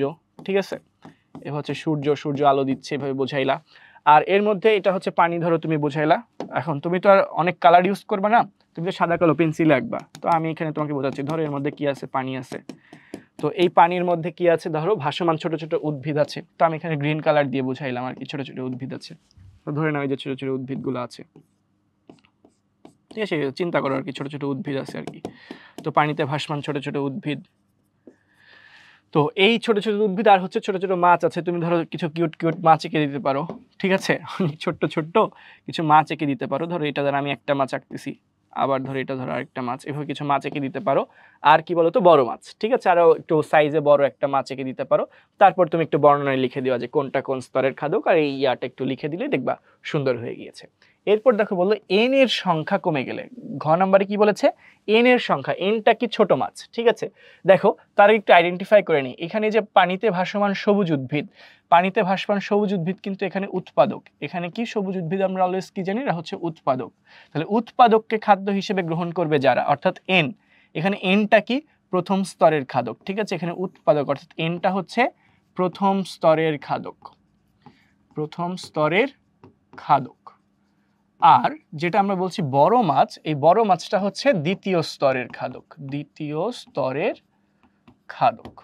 আচ্ছা, তো এখন এন অর্থাৎ প্রথম স্তরের খাদকের সংখ্যা যদি কমে যায়, তাহলে বাস্তুতন্ত্রের উপর কি প্রভাব পড়বে। অলরেডি আমরা এই ধরনের প্রশ্ন একটা সলভ করেছি। প্রথম স্তরের খাদক যদি কমে যায়, তাহলে কি দ্বিতীয় স্তরের খাদক খাদ্যের অভাবে বিলুপ্ত হয়ে যাবে। ঠিক আছে, তখন আবার দেখা যাবে কি সবুজ উদ্ভিদের পরিমাণটা বেড়ে যাবে। সবুজ উদ্ভিদের পরিমাণ যদি বেড়ে যায়, তাহলে সূর্যের আলো ঠিকঠাক মতো কি পুকুরের মধ্যে আসতে পারবে না, তখন জলজ জীববৈচিত্র্যটা ধ্বংস হয়ে যাবে, অর্থাৎ পুকুরের বাস্তুতন্ত্র আলটিমেটলি বিনষ্ট হয়ে যাবে। সো আমরা এক কথায় কি বলবো, যদি প্রভাবের কথা বলি, এক কথায় আনসারটা কি হবে, বাস্তুতন্ত্রের ভারসাম্য নষ্ট হবে। কি হবে, বাস্তুতন্ত্রের ভারসাম্য নষ্ট হবে, বাস্তুতন্ত্রের ভারসাম্য নষ্ট হবে। তো দেখো, যখনই এই ধরনের কোনো প্রশ্ন আসবে যে কোনো একটা উপাদান না থাকলে কি হবে, আর এক চোখ বন্ধ করে বুঝে যাবে বাস্তুতন্ত্রের ভারসাম্য নষ্ট হয়ে যাবে। কিভাবে নষ্ট হবে সেটা একটু সুন্দর করে এক্সপ্লেন করে দিবা, তাহলেই হবে। আসো আমরা একটু সামনে আগাই। এরপর আমাদের জন্য আছে কিছু অনুধাবনমূলক প্রশ্ন। ঠিক আছে, অর্থাৎ সৃজনশীলের খ নাম্বারে 2 মার্কের জন্য যে প্রশ্নগুলো আসে না, সেই অনুধাবনমূলক প্রশ্ন। ঠিক আছে, সো এইগুলা এই চ্যাপ্টার থেকে অনেক অনেক অনুধাবনমূলক প্রশ্ন আসতে পারে। তো কিছু এক্সাম্পল হিসেবে আমরা এখানে দিয়েছি, আসো আমরা মুখে মুখে আলোচনা করে ফেলি। অলরেডি আমরা অনেকগুলাই জেনে ফেলেছি যে কোনটা কি হবে। দেখো, হরিণকে হার্বিভোরাস আর বাঘকে কার্নিভোরাস বলা হয় কেন। দেখো, হার্বিভোরাস শব্দের অর্থ হচ্ছে তৃণভোজী। হার্বিভোরাস শব্দের অর্থ কি, তৃণভোজী। আর কার্নিভোরাস শব্দের অর্থ কি, কার্নিভোরাস শব্দের অর্থ হচ্ছে মাংসাশী। কি, মাংসাশী। ঠিক আছে, এখন একটু দেখো, কার্নিভোরাস শব্দের অর্থ হচ্ছে মাংসাশী। আমরা মেবি মাংসাশী বানানটা একটু উল্টা লিখে ফেলেছি, দাঁড়াও। মাংসাশীর স্পেলিংটা হচ্ছে এটা, মাংসাশী। ঠিক আছে, এখন একটু দেখো, হরিণকে তৃণভোজী কেন বলা হয়, কারণ হরিণ হচ্ছে প্রথম স্তরের খাদক।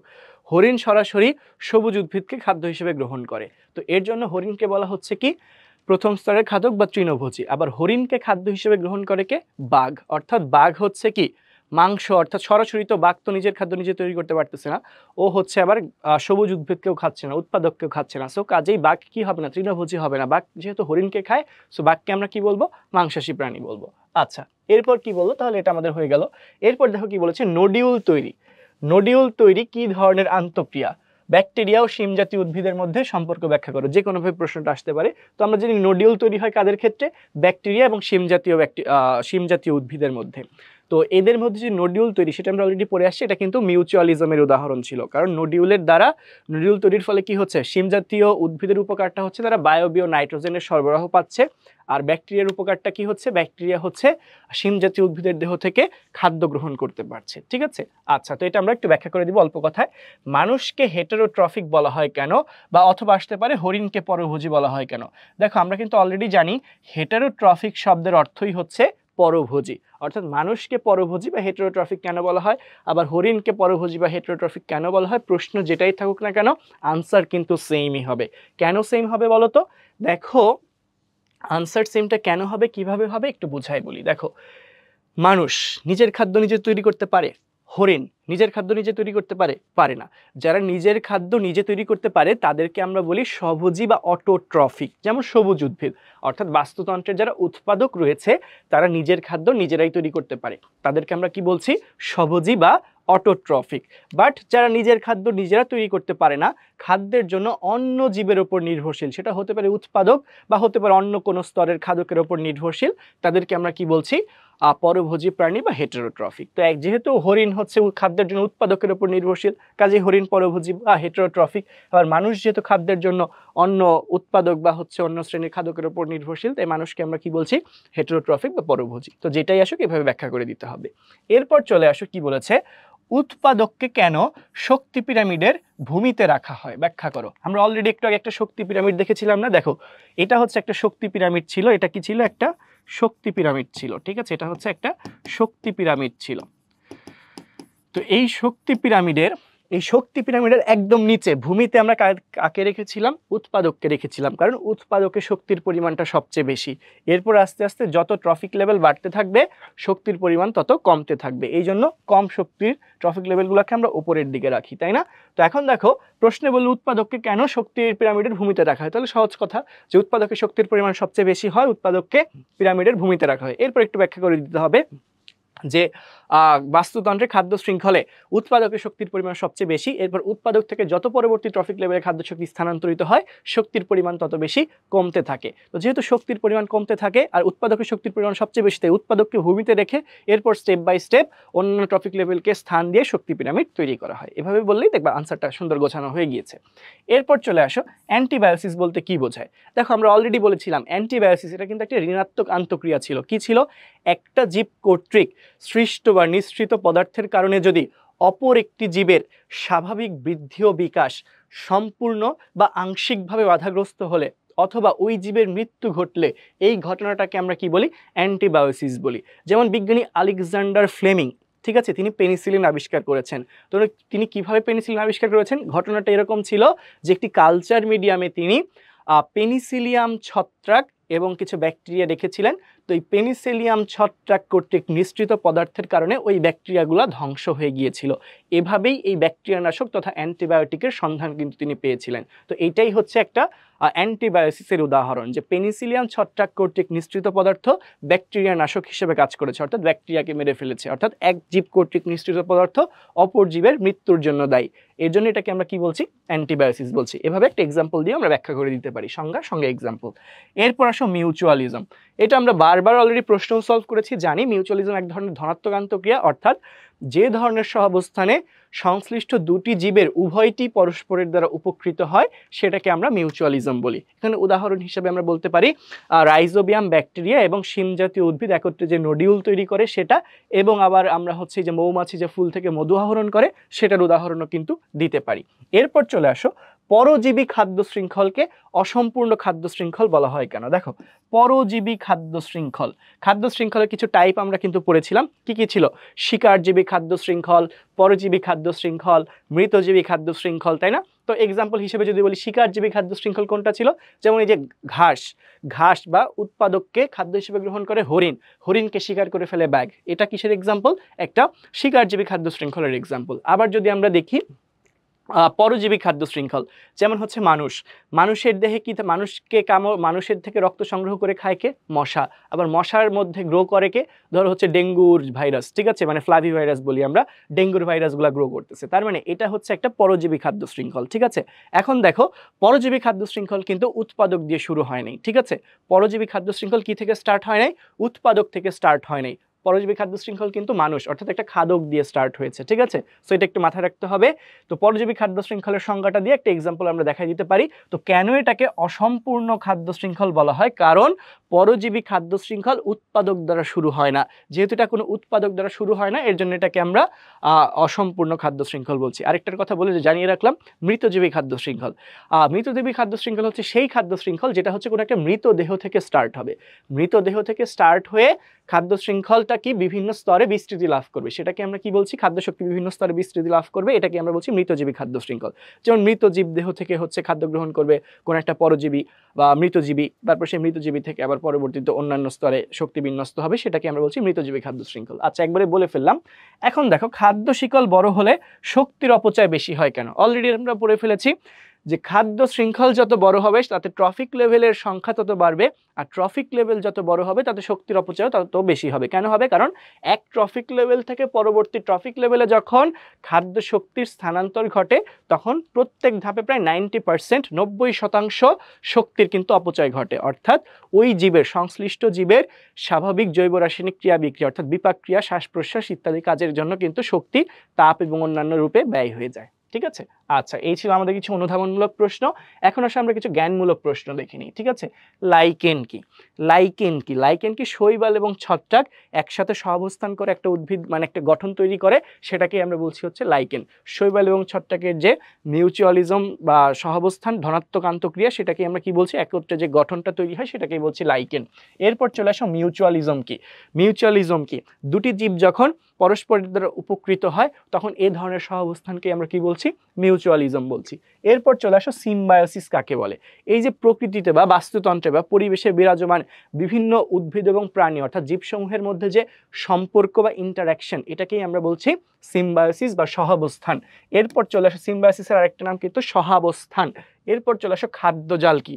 পরস্পর সম্পর্কযুক্ত একাধিক খাদ্য শৃঙ্খল মিলে যে গঠনটা তৈরি হয়, সেটাকে আমরা কি বলছি? খাদ্যজাল বলছি, ফুড ওয়েব বা খাদ্যজাল। অ্যান্টিবায়োসিস কি? অলরেডি কয়েকবার বলেছি, আবারও বলছি, সেটা হচ্ছে কোনো জীব কর্তৃক নিঃসৃত পদার্থ দ্বারা যদি অপর একটি জীবের স্বাভাবিক বৃদ্ধি এবং বিকাশ আংশিক বা সম্পূর্ণরূপে বাধাগ্রস্ত হয় অথবা মৃত্যু ঘটে, তাহলে পদ্ধতিটাকে বা ঘটনাটাকে আমরা কি বলছি? অ্যান্টিবায়োসিস বলছি। একটু আগে উদাহরণও দিয়েছিলাম। এরপর চলে আসা হচ্ছে মৃতজীবী খাদ্য শৃঙ্খল কাকে বলে? মৃতদেহ থেকে শুরু করে যে খাদ্য শৃঙ্খল বিভিন্ন ট্রফিক লেভেলে বিস্তৃতি লাভ করে, তাদেরকে আমরা কি বলছি? মৃতজীবী খাদ্য শৃঙ্খল বলছি। এরপর চলে আসো খাদ্য শৃঙ্খল কি? উৎপাদক থেকে শুরু করে বিভিন্ন স্তরের খাদকের মধ্যে খাদ্য শক্তির যে প্রবাহ, এটাকেই আমরা কি বলি? খাদ্য শৃঙ্খল বা কি ফুড চেইন বলে থাকি, ঠিক আছে। আচ্ছা, তাহলে আমরা কিছু জ্ঞানমূলক প্রশ্ন দেখে নিলাম। এগুলো কিন্তু খুবই ইম্পর্টেন্ট, ফ্রিকুয়েন্টলি বারবার বিভিন্ন পরীক্ষায় আসা জ্ঞানমূলক প্রশ্ন, আমরা এগুলো একটু ভালো করে দেখব, ঠিক আছে। এছাড়াও প্যারালাল টেক্সটে আরও কিছু নমুনা প্রশ্ন দেওয়া আছে, সেগুলোও কিন্তু আমরা দেখে ফেলবো। আসো এখন আমরা এমসিকিউগুলো আস্তে আস্তে সলভ করে ফেলি, ঠিক আছে। এতক্ষণ তো আমরা সৃজনশীলের জন্য প্রিপেয়ার্ড হইলাম, আসো এখন এমসিকিউ এর জন্য একটু প্রিপেয়ার্ড হওয়া যাক, ঠিক আছে। তো দেখো, আমার এই এমসিকিউ আমি যখন সলভ করব, তোমরা হচ্ছে আগে প্রশ্নটা দেখবা, ভিডিওটা একটু পজ করে নিবা, দেখবা তুমি আনসারটা পারো কিনা, এরপর আমার দেওয়া উত্তরের সঙ্গে তুমি মিলিয়ে নিবা। তাহলে তোমার যাচাইও হইলো, নিজেকে জাজও করতে পারলে, এবং যেটা জানার কমতি ছিল সেটা শিখেও নিতে পারলে, ঠিক আছে। তাহলে তোমার জন্য উপকার হবে। আর আরেকটা কথা হচ্ছে, যখন এই যে প্রশ্নগুলো যখন আমি সলভ করেছি, এই প্রশ্নগুলো সলভ করার সময় তোমরা টেক্সট বইটা অবশ্যই নিয়ে বসবা এবং বইয়ের মধ্যে পেন্সিল দিয়ে মার্ক করতে থাকবা যে কোন টপিক থেকে প্রশ্নগুলো আসছে এবং তুমি কোন ল্যাঙ্গুয়েজ এটাকে সাজাবা, এবং পরবর্তীতে তুমি প্যারালাল টেক্সটটা নিয়ে বসবা যে কোন নমুনা প্রশ্নগুলা, বা মডেল টেস্ট বুকটা থেকেও দেখতে পারো যে কোন নমুনা প্রশ্নগুলা বিভিন্ন ভর্তি পরীক্ষায় এসেছে, ঠিক আছে। আচ্ছা, দেখো কি বলা আছে। আমরা একটা উদ্দীপক দেখতে পাচ্ছি, মানুষ থেকে খাদ্য গ্রহণ করছে মশা থেকে হচ্ছে ডেঙ্গু ভাইরাস, অর্থাৎ এটা কিন্তু একটা পরজীবী খাদ্য শৃঙ্খল দেখতে পাচ্ছি, ঠিক আছে। তো দেখো, এখানে হচ্ছে আমি বলেই দিলাম পরজীবী খাদ্য শৃঙ্খল। অপশন কি কি আছে? এই খাদ্য শৃঙ্খলটি একটা পরজীবী খাদ্য শৃঙ্খল, অসম্পূর্ণ খাদ্য শৃঙ্খল, উৎপাদকবিহীন খাদ্য শৃঙ্খল। দেখো, এখানে পরজীবী খাদ্য শৃঙ্খল অলরেডি বলেছি, কারণ ডেঙ্গু ভাইরাস একটা পরজীবী। আচ্ছা, তাহলে এটা কিন্তু সঠিক। এরপর চলে আসা হচ্ছে এটা কি একটা অসম্পূর্ণ খাদ্য শৃঙ্খল? হ্যাঁ, পরজীবী খাদ্য শৃঙ্খল একটা অসম্পূর্ণ খাদ্য শৃঙ্খল। কেন? কারণ এখানে কোনো উৎপাদক নাই, এটা একটা উৎপাদকবিহীন খাদ্য শৃঙ্খল। সুতরাং দুইটাই সঠিক, অর্থাৎ আমাদের সঠিক উত্তর হচ্ছে অপশন ডি। 1 2 3 তিনটাই সঠিক। এটা একটা পরজীবী খাদ্য শৃঙ্খল, যেহেতু কোনো উৎপাদক নাই তো এটাকে আমরা কি বলছি? অসম্পূর্ণ খাদ্য শৃঙ্খল বলছি। ঠিক আছে, আসো একটু সামনে যাই। ওকে, দেখো বাস্তুতন্ত্রের ভৌত উপাদান কোনটি? আমরা কিন্তু অলরেডি পড়েছি বাস্তুতন্ত্রে 3 ধরনের উপাদান থাকে। বাস্তুতন্ত্রে কয় ধরনের উপাদান থাকে বলো তো? 3 ধরনের উপাদান থাকে। কি থাকে? থাকে হচ্ছে জড় উপাদান, সজীব উপাদান এবং ভৌত উপাদান। তো জড় উপাদানগুলা কি কি? জড় উপাদান হচ্ছে তোমার জীবদেহ থেকে প্রাপ্ত নয়, কিন্তু যা জীবের উৎপত্তির আগেই পরিবেশে ছিল তাদেরকে আমরা কি বলছি? হচ্ছে তোমার অজৈব উপাদান, এবং জীবদেহ থেকে প্রাপ্ত উপাদানগুলোকে আমরা বলছি জৈব উপাদান। অজৈব জৈব উপাদানগুলো মিলে যে উপাদান তাদেরকে আমরা বলছি হচ্ছে তোমার জড় উপাদান। আর প্রাণ আছে যাদের, তাদেরকে আমরা কি বলছি? সজীব উপাদান, অর্থাৎ উৎপাদক, খাদক, বিয়োজক, এরা হচ্ছে সজীব উপাদান। আর পরিবেশ রিলেটেড যে উপাদানগুলো তারা হচ্ছে ভৌত উপাদান। তো আসো একটু দেখে এখানে ভৌত উপাদান কোনটা? তাপমাত্রা, মৃতদেহ, অক্সিজেন নাকি পানি? এখানে পানিটা হচ্ছে একটা জড় উপাদান। ঠিক আছে, পানিটা কি? জড় উপাদান এবং অজৈব উপাদান। আচ্ছা, এরপর অক্সিজেন, এটাও অজৈব এবং অর্থাৎ জড় উপাদান। মৃতদেহ, এটা জৈব উপাদান। বাট তাপমাত্রা, এটা হচ্ছে আমাদের ভৌত উপাদান। ঠিক আছে, তাহলে সঠিক উত্তর হচ্ছে তাপমাত্রা। এরপর চলে আসো একটি বড় আম গাছের নিচে ছোট চারা গাছের স্বাভাবিক বৃদ্ধি ব্যাহত হওয়ার কারণ। দেখো, একজনের কারণে কিন্তু আরেকজন ক্ষতিগ্রস্ত হচ্ছে। ঠিক আছে, তো দেখো এইখানে বড় আম গাছের নিচে ছোট চারা গাছের বৃদ্ধি কেন ব্যাহত হবে? অপশন কি কি আছে? আলোর জন্য সংগ্রাম, মানে আলো পাবে না এই কারণে, বাতাসের জন্য সংগ্রাম, নাকি পানির জন্য সংগ্রাম? ঠিক আছে, দেখো এখানে প্রবলেমটা কি হবে? বাতাসের কিন্তু কোনো ঘাটতি থাকবে না। ঠিক আছে, পরিবেশে বাতাস থাকবেই, বাতাস বড় আম গাছও পাবে, ওই তোমার ছোট চারা গাছও পাবে। কিন্তু আলোর জন্য বড় আম গাছের নিচে যদি ছোট চারা গাছ জন্মায়, একটু সিম্পলি চিন্তা করি, এটা একটা বড় গাছ, এই বড় আম গাছ, এই বড় আম গাছে ধরো যেটা হচ্ছে বিশাল একটা আম গাছ। ঠিক আছে, এই বিশাল একটা আম গাছের নিচে ছোট্ট একটা চারা গাছ জন্মেছে, খুবই ছোট্ট একটা চারা গাছ হয়েছে। ধরো এটা একটা চারা গাছ হয়েছে। ঠিক আছে, ধরো এটা ছোট্ট গাছ হয়েছে। তাহলে এই বড় গাছের ছায়ার মধ্যে গাছটা হয়েছে না, তার মানে এই গাছটা কিসের ঘাটতিতে ভুগতেছে? আলোর অভাবে ভুগতেছে। ঠিক আছে, আবার দেখো এই আম গাছ অনেক বড় বড় মূল থাকবে না, ওর মূল শাখা প্রশাখা বিস্তার করে অনেক বেশি পানি সে শোষণ করতে পারবে। বাট যেটা হচ্ছে তোমার ছোট চারা গাছ, যেটা হচ্ছে ছোট্ট চারা গাছ, সে কিন্তু মাটির অত গভীরে মূলটাকে পাঠাইতে পারবে না, খুব বেশি পানি সে শোষণ করতে পারবে না, কারণ বেশিরভাগ পানি বড় আম গাছ শোষণ করে নিয়ে যাবে। অর্থাৎ ওদের ক্ষেত্রে কিন্তু আলোর জন্য একটা সংগ্রাম দেখা যাবে, আবার পানির জন্য একটা সংগ্রাম দেখা যাবে। বাতাসের জন্য কোনো সংগ্রাম, বাতাস ওর গায়েও লাগবে, ওর গায়েও লাগবে, সমস্যা নাই। তাহলে দেখো এখানে আনসারটা আমাদের কি হবে? Option B, 1 and 3। ঠিক আছে, তাহলে বড় আম গাছের নিচে ছোট চারা গাছের বৃদ্ধি ব্যাহত হওয়ার কারণ কি? আলোর জন্য সংগ্রাম, আর হচ্ছে কি বলতো? পানির জন্য সংগ্রাম। আচ্ছা, এখন একটু সামনে যাই। কোনটিকে ধাঙর বলা হয়?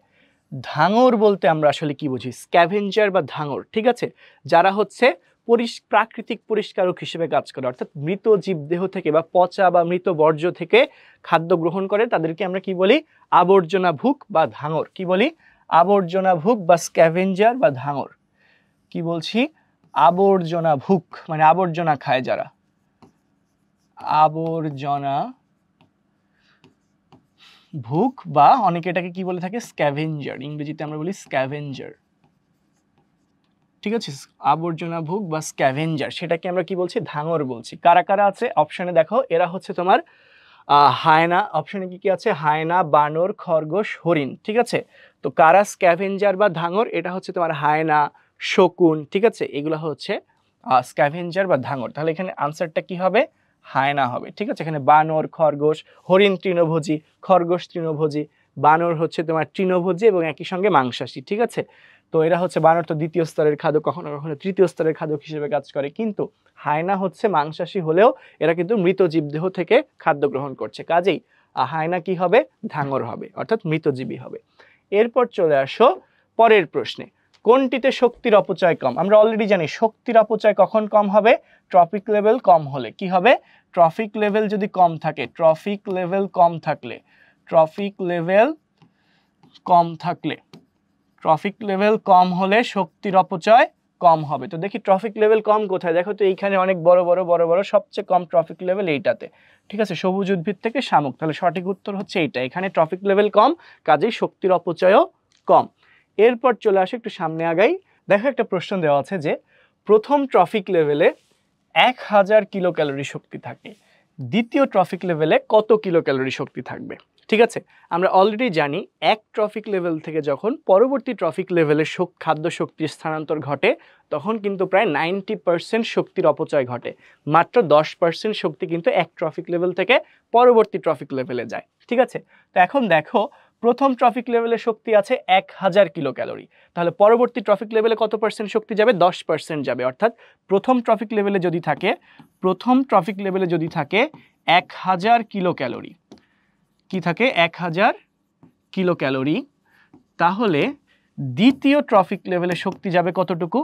1000 কিলো ক্যালোরি এর কত পার্সেন্ট? 10% যাবে। কত পার্সেন্ট যাবে? 10% যাবে। যদি আমরা এখানে একটু সহজ করে লিখি কত পার্সেন্ট যাবে, তাহলে 1000 ইন্টু 1/10, নাকি 1/10? না, এটা আমরা এভাবে লিখবো না। ঠিক আছে, দেখো পার্সেন্টেজ যদি থাকে তাহলে লিখবো 10/100। ঠিক আছে, কত পার্সেন্ট? 100 ভাগের 10 ভাগ যাবে।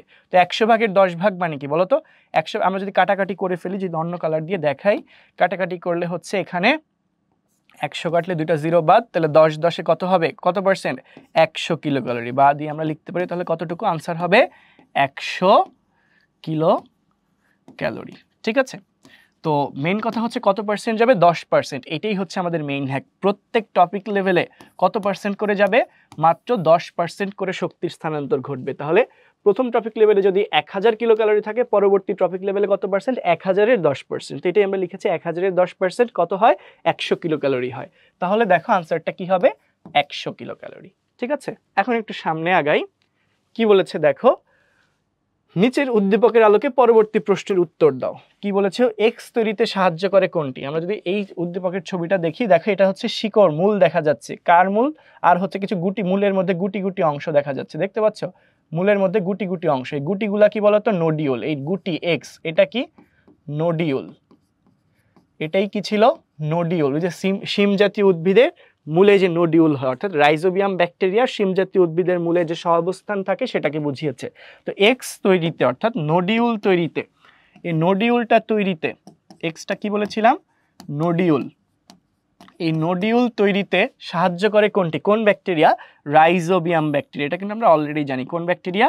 Rhizobium bacteria. আচ্ছা, এরপর চলে আসো, কি বলেছে? সেম উদ্দীপক, সেম প্রশ্ন।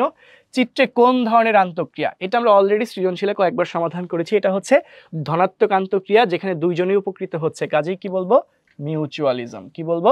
মিউচুয়ালিজম। ঠিক আছে, আচ্ছা এরপর একটু চলে যাই। একটি খাদ্য শৃঙ্খলের উৎপাদকে যদি এক্স জুল শক্তি থাকে, তাহলে দ্বিতীয় স্তরের খাদক কত জুল শক্তি পাবে? ঠিক আছে, দেখো প্রত্যেক শক্তি স্তরে 10% করে শক্তি যাবে। তাহলে প্রথম উৎপাদকে ছিল এক্স জুল, উৎপাদকে কত জুল ছিল? উৎপাদকে ছিল হচ্ছে এক্স জুল। ঠিক আছে, তাহলে প্রথম স্তরের খাদকে কতটুকু যাবে? এক্স এর 10%, তাহলে এক্স এর 10% হচ্ছে কত? X divided by 10 joule. ঠিক আছে, আবার যদি বলি দ্বিতীয় স্তরের খাদক, তাহলে কত যাবে? এক্স বাই 10-এর 10%, তাহলে এক্স বাই 10 ইন্টু 10 কত?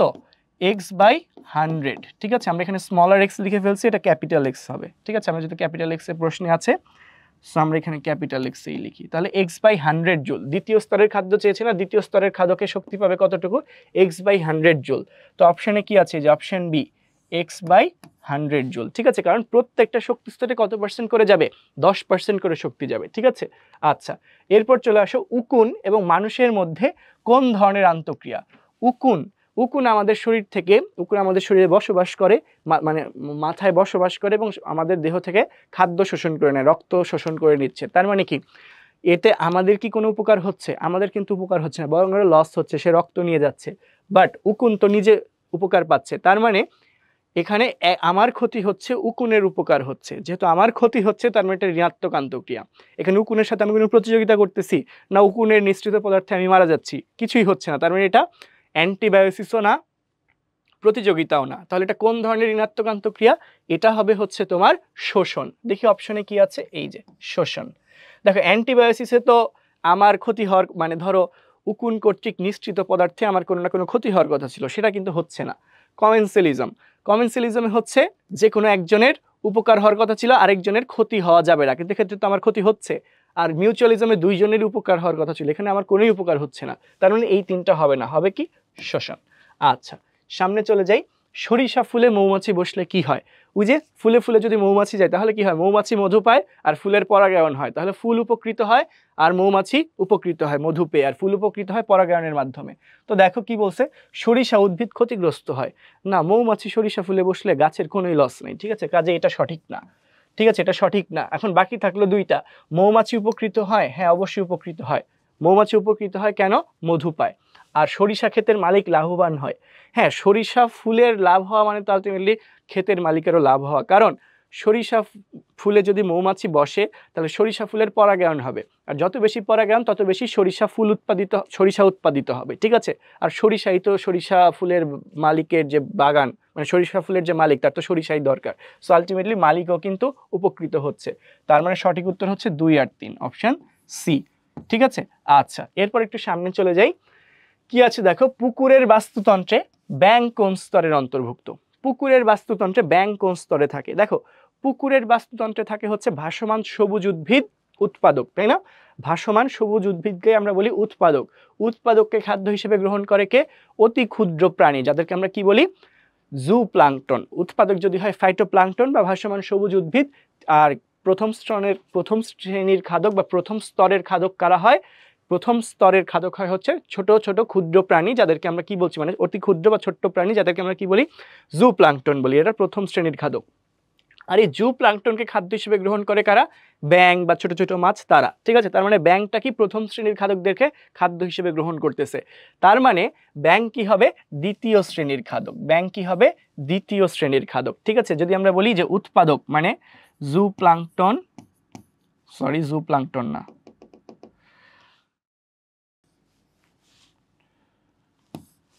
দেখো এখানে পুকুরের মধ্যে উৎপাদক হচ্ছে ফাইটোপ্লাঙ্কটন। উৎপাদককে ফাইটোপ্লাঙ্কটন। ঠিক আছে, ফাইটোপ্লাঙ্কটন থেকে খাবার গ্রহণ করবে কে? জুপ্লাঙ্কটন। এরপর জুপ্লাঙ্কটনকে খাদ্য হিসেবে গ্রহণ করবে কে? ব্যাঙ, তারপরে ছোট মাছ। ঠিক আছে, এরপর ব্যাঙ ছোট মাছ এদেরকে খাদ্য হিসেবে গ্রহণ করবে কে? ব্যাঙ ছোট মাছ এদেরকে খাদ্য হিসেবে গ্রহণ করবে হচ্ছে বড় মাছ। ঠিক আছে, তার মানে এখানে হচ্ছে এরা হচ্ছে উৎপাদক,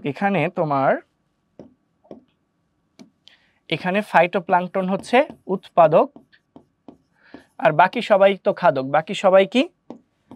খাদক। বাকি সবাই তো এখানে খাদক, বাট এরা হচ্ছে প্রথম শ্রেণীর খাদক, এরা হচ্ছে দ্বিতীয় শ্রেণীর খাদক, এরা তৃতীয় শ্রেণীর খাদক। তো আমার চেয়েছে ব্যাঙ কোন শ্রেণী, তাহলে ব্যাঙটা কি হবে? ব্যাঙটা হবে দ্বিতীয় শ্রেণীর খাদক। ঠিক আছে, এটাই আমরা লিখেছি, ব্যাঙটা হবে কি? দ্বিতীয় শ্রেণীর খাদক। আসো সামনে যাই।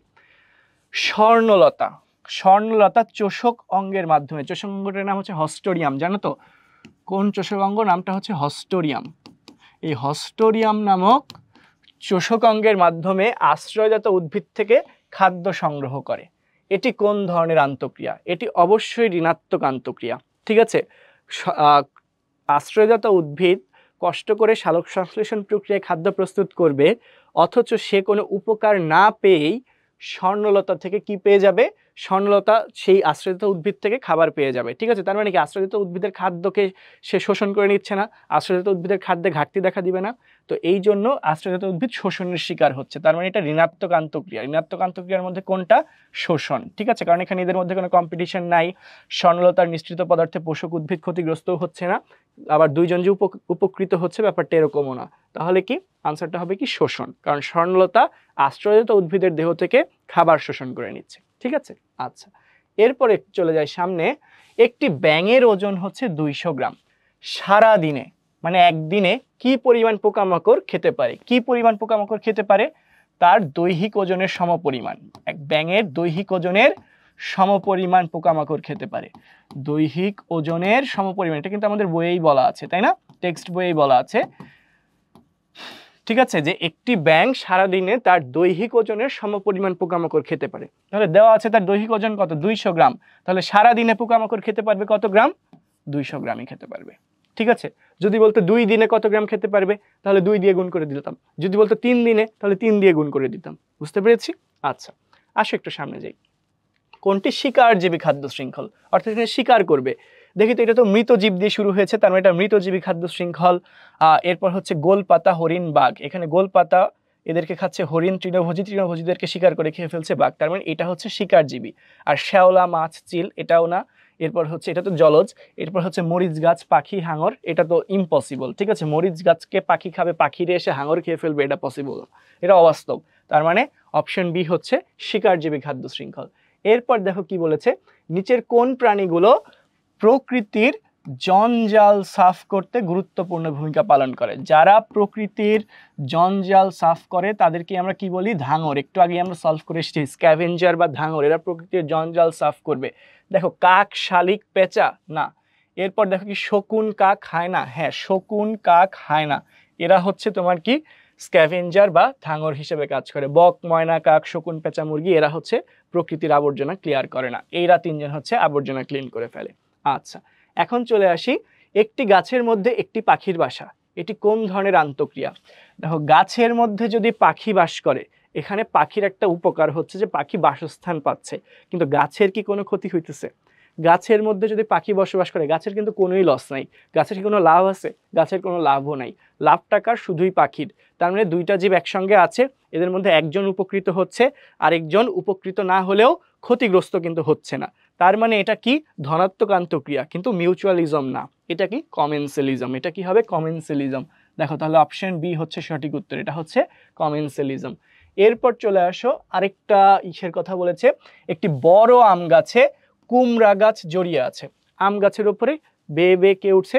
আরোহী উদ্ভিদ হিসেবে কুমড়া গাছ উঠে আছে, জড়িয়ে আছে। এটি কিসের উদাহরণ? দেখো এখানে আম গাছের উপরে যখন কুমড়া গাছ থাকতেছে, আম গাছের কি কোনো উপকার হচ্ছে? আম গাছের কিন্তু কোনো উপকার হচ্ছে না।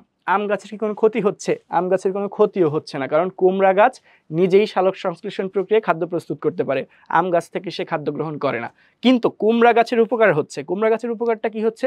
সে আম গাছের ওপর আশ্রয় নিয়ে বড় হতে পারছে। ঠিক আছে, তার মানে সে বাসস্থান পাচ্ছে। এই জন্য এটাকে আমরা কি বলছি, তাহলে এখানে কিন্তু কোনো ক্ষতির ঘটনা ঘটতেছে না, বরং একজন উপকৃত হচ্ছে। তাহলে এই ধরনের আন্তঃক্রিয়া একটা ধনাত্মক আন্তঃক্রিয়া, যেটাকে আমরা কি বলি, কমেন্সেলিজম। তাহলে এটাও কিসের উদাহরণ হবে? কমেন্সেলিজমের উদাহরণ হবে। ঠিক আছে, আচ্ছা। এরপর চলে আসো, সিলেট বোর্ড 17 সালে একটা এমসিকিউ এসেছিল, অনেক আগের প্রশ্ন, যে ঋণাত্মক আন্তঃক্রিয়াকে কয় ভাগে ভাগ করা যায়? আমরা অলরেডি জানি, শোষণ, প্রতিযোগিতা, আর কি ছিল, অ্যান্টিবায়োসিস, অর্থাৎ 3 ভাগে ভাগ করা। যেটা খুবই সিম্পল একটা জ্ঞানমূলক প্রশ্ন। সহজ উত্তর হচ্ছে, সঠিক উত্তর হচ্ছে 3 ভাগে ভাগ করা যায়। এরপর আসো, হস্টোরিয়া দেখা যায় কোন উদ্ভিদ? একটু আগেই বলে আসলাম, স্বর্ণলতা উদ্ভিদ। এটা একটা চোষক অঙ্গ। হস্টোরিয়া হচ্ছে একটা চোষক অঙ্গ, যার সাহায্যে পরজীবী উদ্ভিদ আশ্রয়দাতার শরীর থেকে খাদ্য শোষণ করে নেয়। অর্থাৎ আমরা স্বর্ণলতা উদ্ভিদে হচ্ছে হস্টোরিয়া দেখতে পাবো। এক বচনে হস্টোরিয়াম, বহু বচনে হস্টোরিয়া। আচ্ছা, সামনে যাই। মশার শুককীট অর্থাৎ মশার শুক্রাণু কোন স্তরের খাদক? দেখো মশার শুককীট হচ্ছে বা শুক্রাণু হচ্ছে জলজ উদ্ভিদ, জলজ বাস্তুতন্ত্রের অংশ। তো এরা হচ্ছে তোমার এই যে ছোট ছোট যে জলজ ভাসমান জলজ উদ্ভিদ, তাদেরকে খাদ্য হিসেবে গ্রহণ করে থাকে। অর্থাৎ এরা তৃণভোজী। তৃণভোজী বলতে আমরা ওইভাবে বোঝাচ্ছি প্রথম স্তরের খাদক আসলে, কারণ এরা উৎপাদক, অর্থাৎ ফাইটোপ্লাঙ্কটনকে খাদ্য হিসেবে গ্রহণ করে। কাজেই এরা কি হবে? প্রথম স্তরের খাদক। কি হবে? প্রথম স্তরের খাদক। এরপর চলে আসো, বাস্তুতন্ত্রে শক্তির প্রবাহ কেমন? একমুখী। এটা আমরা অলরেডি জানি, কারণ উৎপাদক থেকে শক্তি যায় প্রথম শ্রেণীর খাদকে, প্রথম শ্রেণীর খাদক থেকে যায় দ্বিতীয় শ্রেণী, দ্বিতীয় শ্রেণী থেকে যায় তৃতীয় শ্রেণী, সেখান থেকে সর্বোচ্চ শ্রেণী, এরপর শক্তি কোথায় যায়? বিয়োজকে চলে যায়। অর্থাৎ বাস্তুতন্ত্রের সজীব উপাদান সমূহের মধ্যে শক্তির প্রবাহ কিন্তু একমুখী। ঠিক আছে, সো আনসারটা কি হবে? শক্তির প্রবাহ একমুখী। আচ্ছা, এরপর চলে আসে বরিশাল জেলা স্কুলের একটা প্রশ্ন, যে মিউচুয়ালিজমে সহযোগিতার ক্ষেত্রে কি ঘটে? উভয়ই উপকৃত হয়, তাই না? তো কি বলছে দেখো, দেখো আমাদের কথার সঙ্গেই মিলে গেল, উভয়ই উপকৃত হয়, দুইটা জীবই উপকৃত হবে। একজন উপকৃত হইলে বলতাম কমেন্সেলিজম, উভয়ই ক্ষতিগ্রস্ত হইলে এটাকে কি বলতাম? ঋণাত্মক আন্তঃক্রিয়া বলতাম। আচ্ছা, এখন চলে আসো হচ্ছে একটা ফুড পিরামিডের অর্থাৎ শক্তি পিরামিডের ছবি দেখতে পাচ্ছি। তো দেখো বলছে তৃণভোজীর অবস্থান কোথায় হবে? তৃণভোজী কারা? যারা উৎপাদক থেকে খাদ্য গ্রহণ করে, তাই না?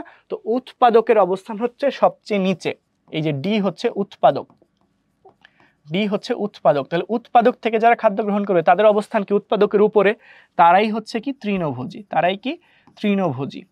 তাহলে তৃণভোজীর অবস্থানটা কোথায় হবে, সি পজিশনে। দেখো অপশন সি তে আছে যে সি পজিশনে, ঠিক আছে, উপরের চিত্রে তৃণভোজীর অবস্থান হবে সি পজিশনে। ওকে, আচ্ছা আসো কি বলেছে, সেম উদ্দীপক, প্রশ্নটা কি বলেছে, উপরের চিত্রে অর্থাৎ এই যে শক্তি পিরামিডে বাস্তুতন্ত্রের শক্তি প্রবাহের ক্ষেত্রে শক্তির প্রবাহটা একমুখী, আমরা অলরেডি জানি।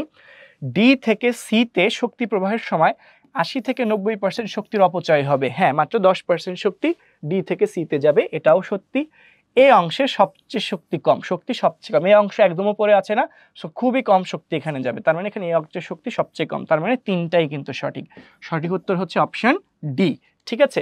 আচ্ছা, তো আমরা তো আজকে অনেকগুলো প্রশ্ন সলভ করে ফেললাম এই চ্যাপ্টার 13 থেকে, জীবের পরিবেশ। এই চ্যাপ্টার থেকে কি কি সৃজনশীল আসে, কি কি এমসিকিউ আসতে পারে, বা সৃজনশীলের যে বিভিন্ন ধরনের প্রশ্ন, জ্ঞানমূলক, উদ্ভাবনমূলক, প্রয়োগমূলক, উচ্চতর দক্ষতামূলক, সেগুলো নিয়ে আমরা বিস্তারিত আলোচনা করেছি। চ্যাপ্টারটা একটা রিভিশন হয়ে গিয়েছে। তোমাদের এই চ্যাপ্টারটা পড়া হয়ে গেলে তোমরা অবশ্যই এই ক্লাসটা মনোযোগ দিয়ে করবে, এবং করার সময় আমি বলেছি বইটা নিয়ে বসবে এবং বইয়ের কোন কোন টপিক থেকে প্রশ্নগুলো এসেছে সেটা কিন্তু দাগিয়ে ফেলবে, ঠিক আছে, এবং সেই টপিকগুলো বারবার রিভিশন দিবে। আচ্ছা, আরেকটা ব্যাপার একটু খেয়াল করো, আমাদের কিছু গ্রুপ আছে, তুমি যদি উদ্ভাসের আমাদের উদ্ভাসের একটা কম্বাইন গ্রুপ আছে, উদ্ভাস একাডেমিক এন্ড অ্যাডমিশন কে, এটাতে তুমি হচ্ছে যারা জয়েন হয়ে আছো তারা তো ভালোই, এটা একটা পেজ, এই পেজে লাইক দিয়ে রাখতে পারো। এরপর হচ্ছে তোমার উদ্ভাসের এসএসসির ব্যাচের স্টুডেন্টদেরকে নিয়ে হচ্ছে এসএসসি উদ্ভাসন মেশ, সেই গ্রুপেও জয়েন হয়ে যেতে পারো। আরেকটা আছে হচ্ছে এসএসসি 25-এর জন্য একটা ডেডিকেটেড গ্রুপ, যেই গ্রুপটা হচ্ছে তোমার এটা রিভিশন রিলেটেড বিভিন্ন পোস্ট বা ইনফরমেশন তোমরা শেয়ার করতে পারবা, ঠিক আছে। আচ্ছা, এরপর তো তোমাদের জন্য অলওয়েজ আমাদের একটা মোটিভেশনাল স্পিচ থাকে যে বিশ্বাস রেখো বুকের ভেতর, প্রত্যয় অনুভবে, স্বপ্ন জয়ের যুদ্ধে এবার সফল তুমিই হবে। তো আশা করি তোমরা ক্লাসটা সবাই মনোযোগ দিয়ে করেছো এবং করবে। সবাই ভালো থাকো, সুস্থ থাকো, উদ্ভাস উন্মেষের সঙ্গেই থাকো। শুভকামনা রইল সবার জন্য। আসসালামু আলাইকুম।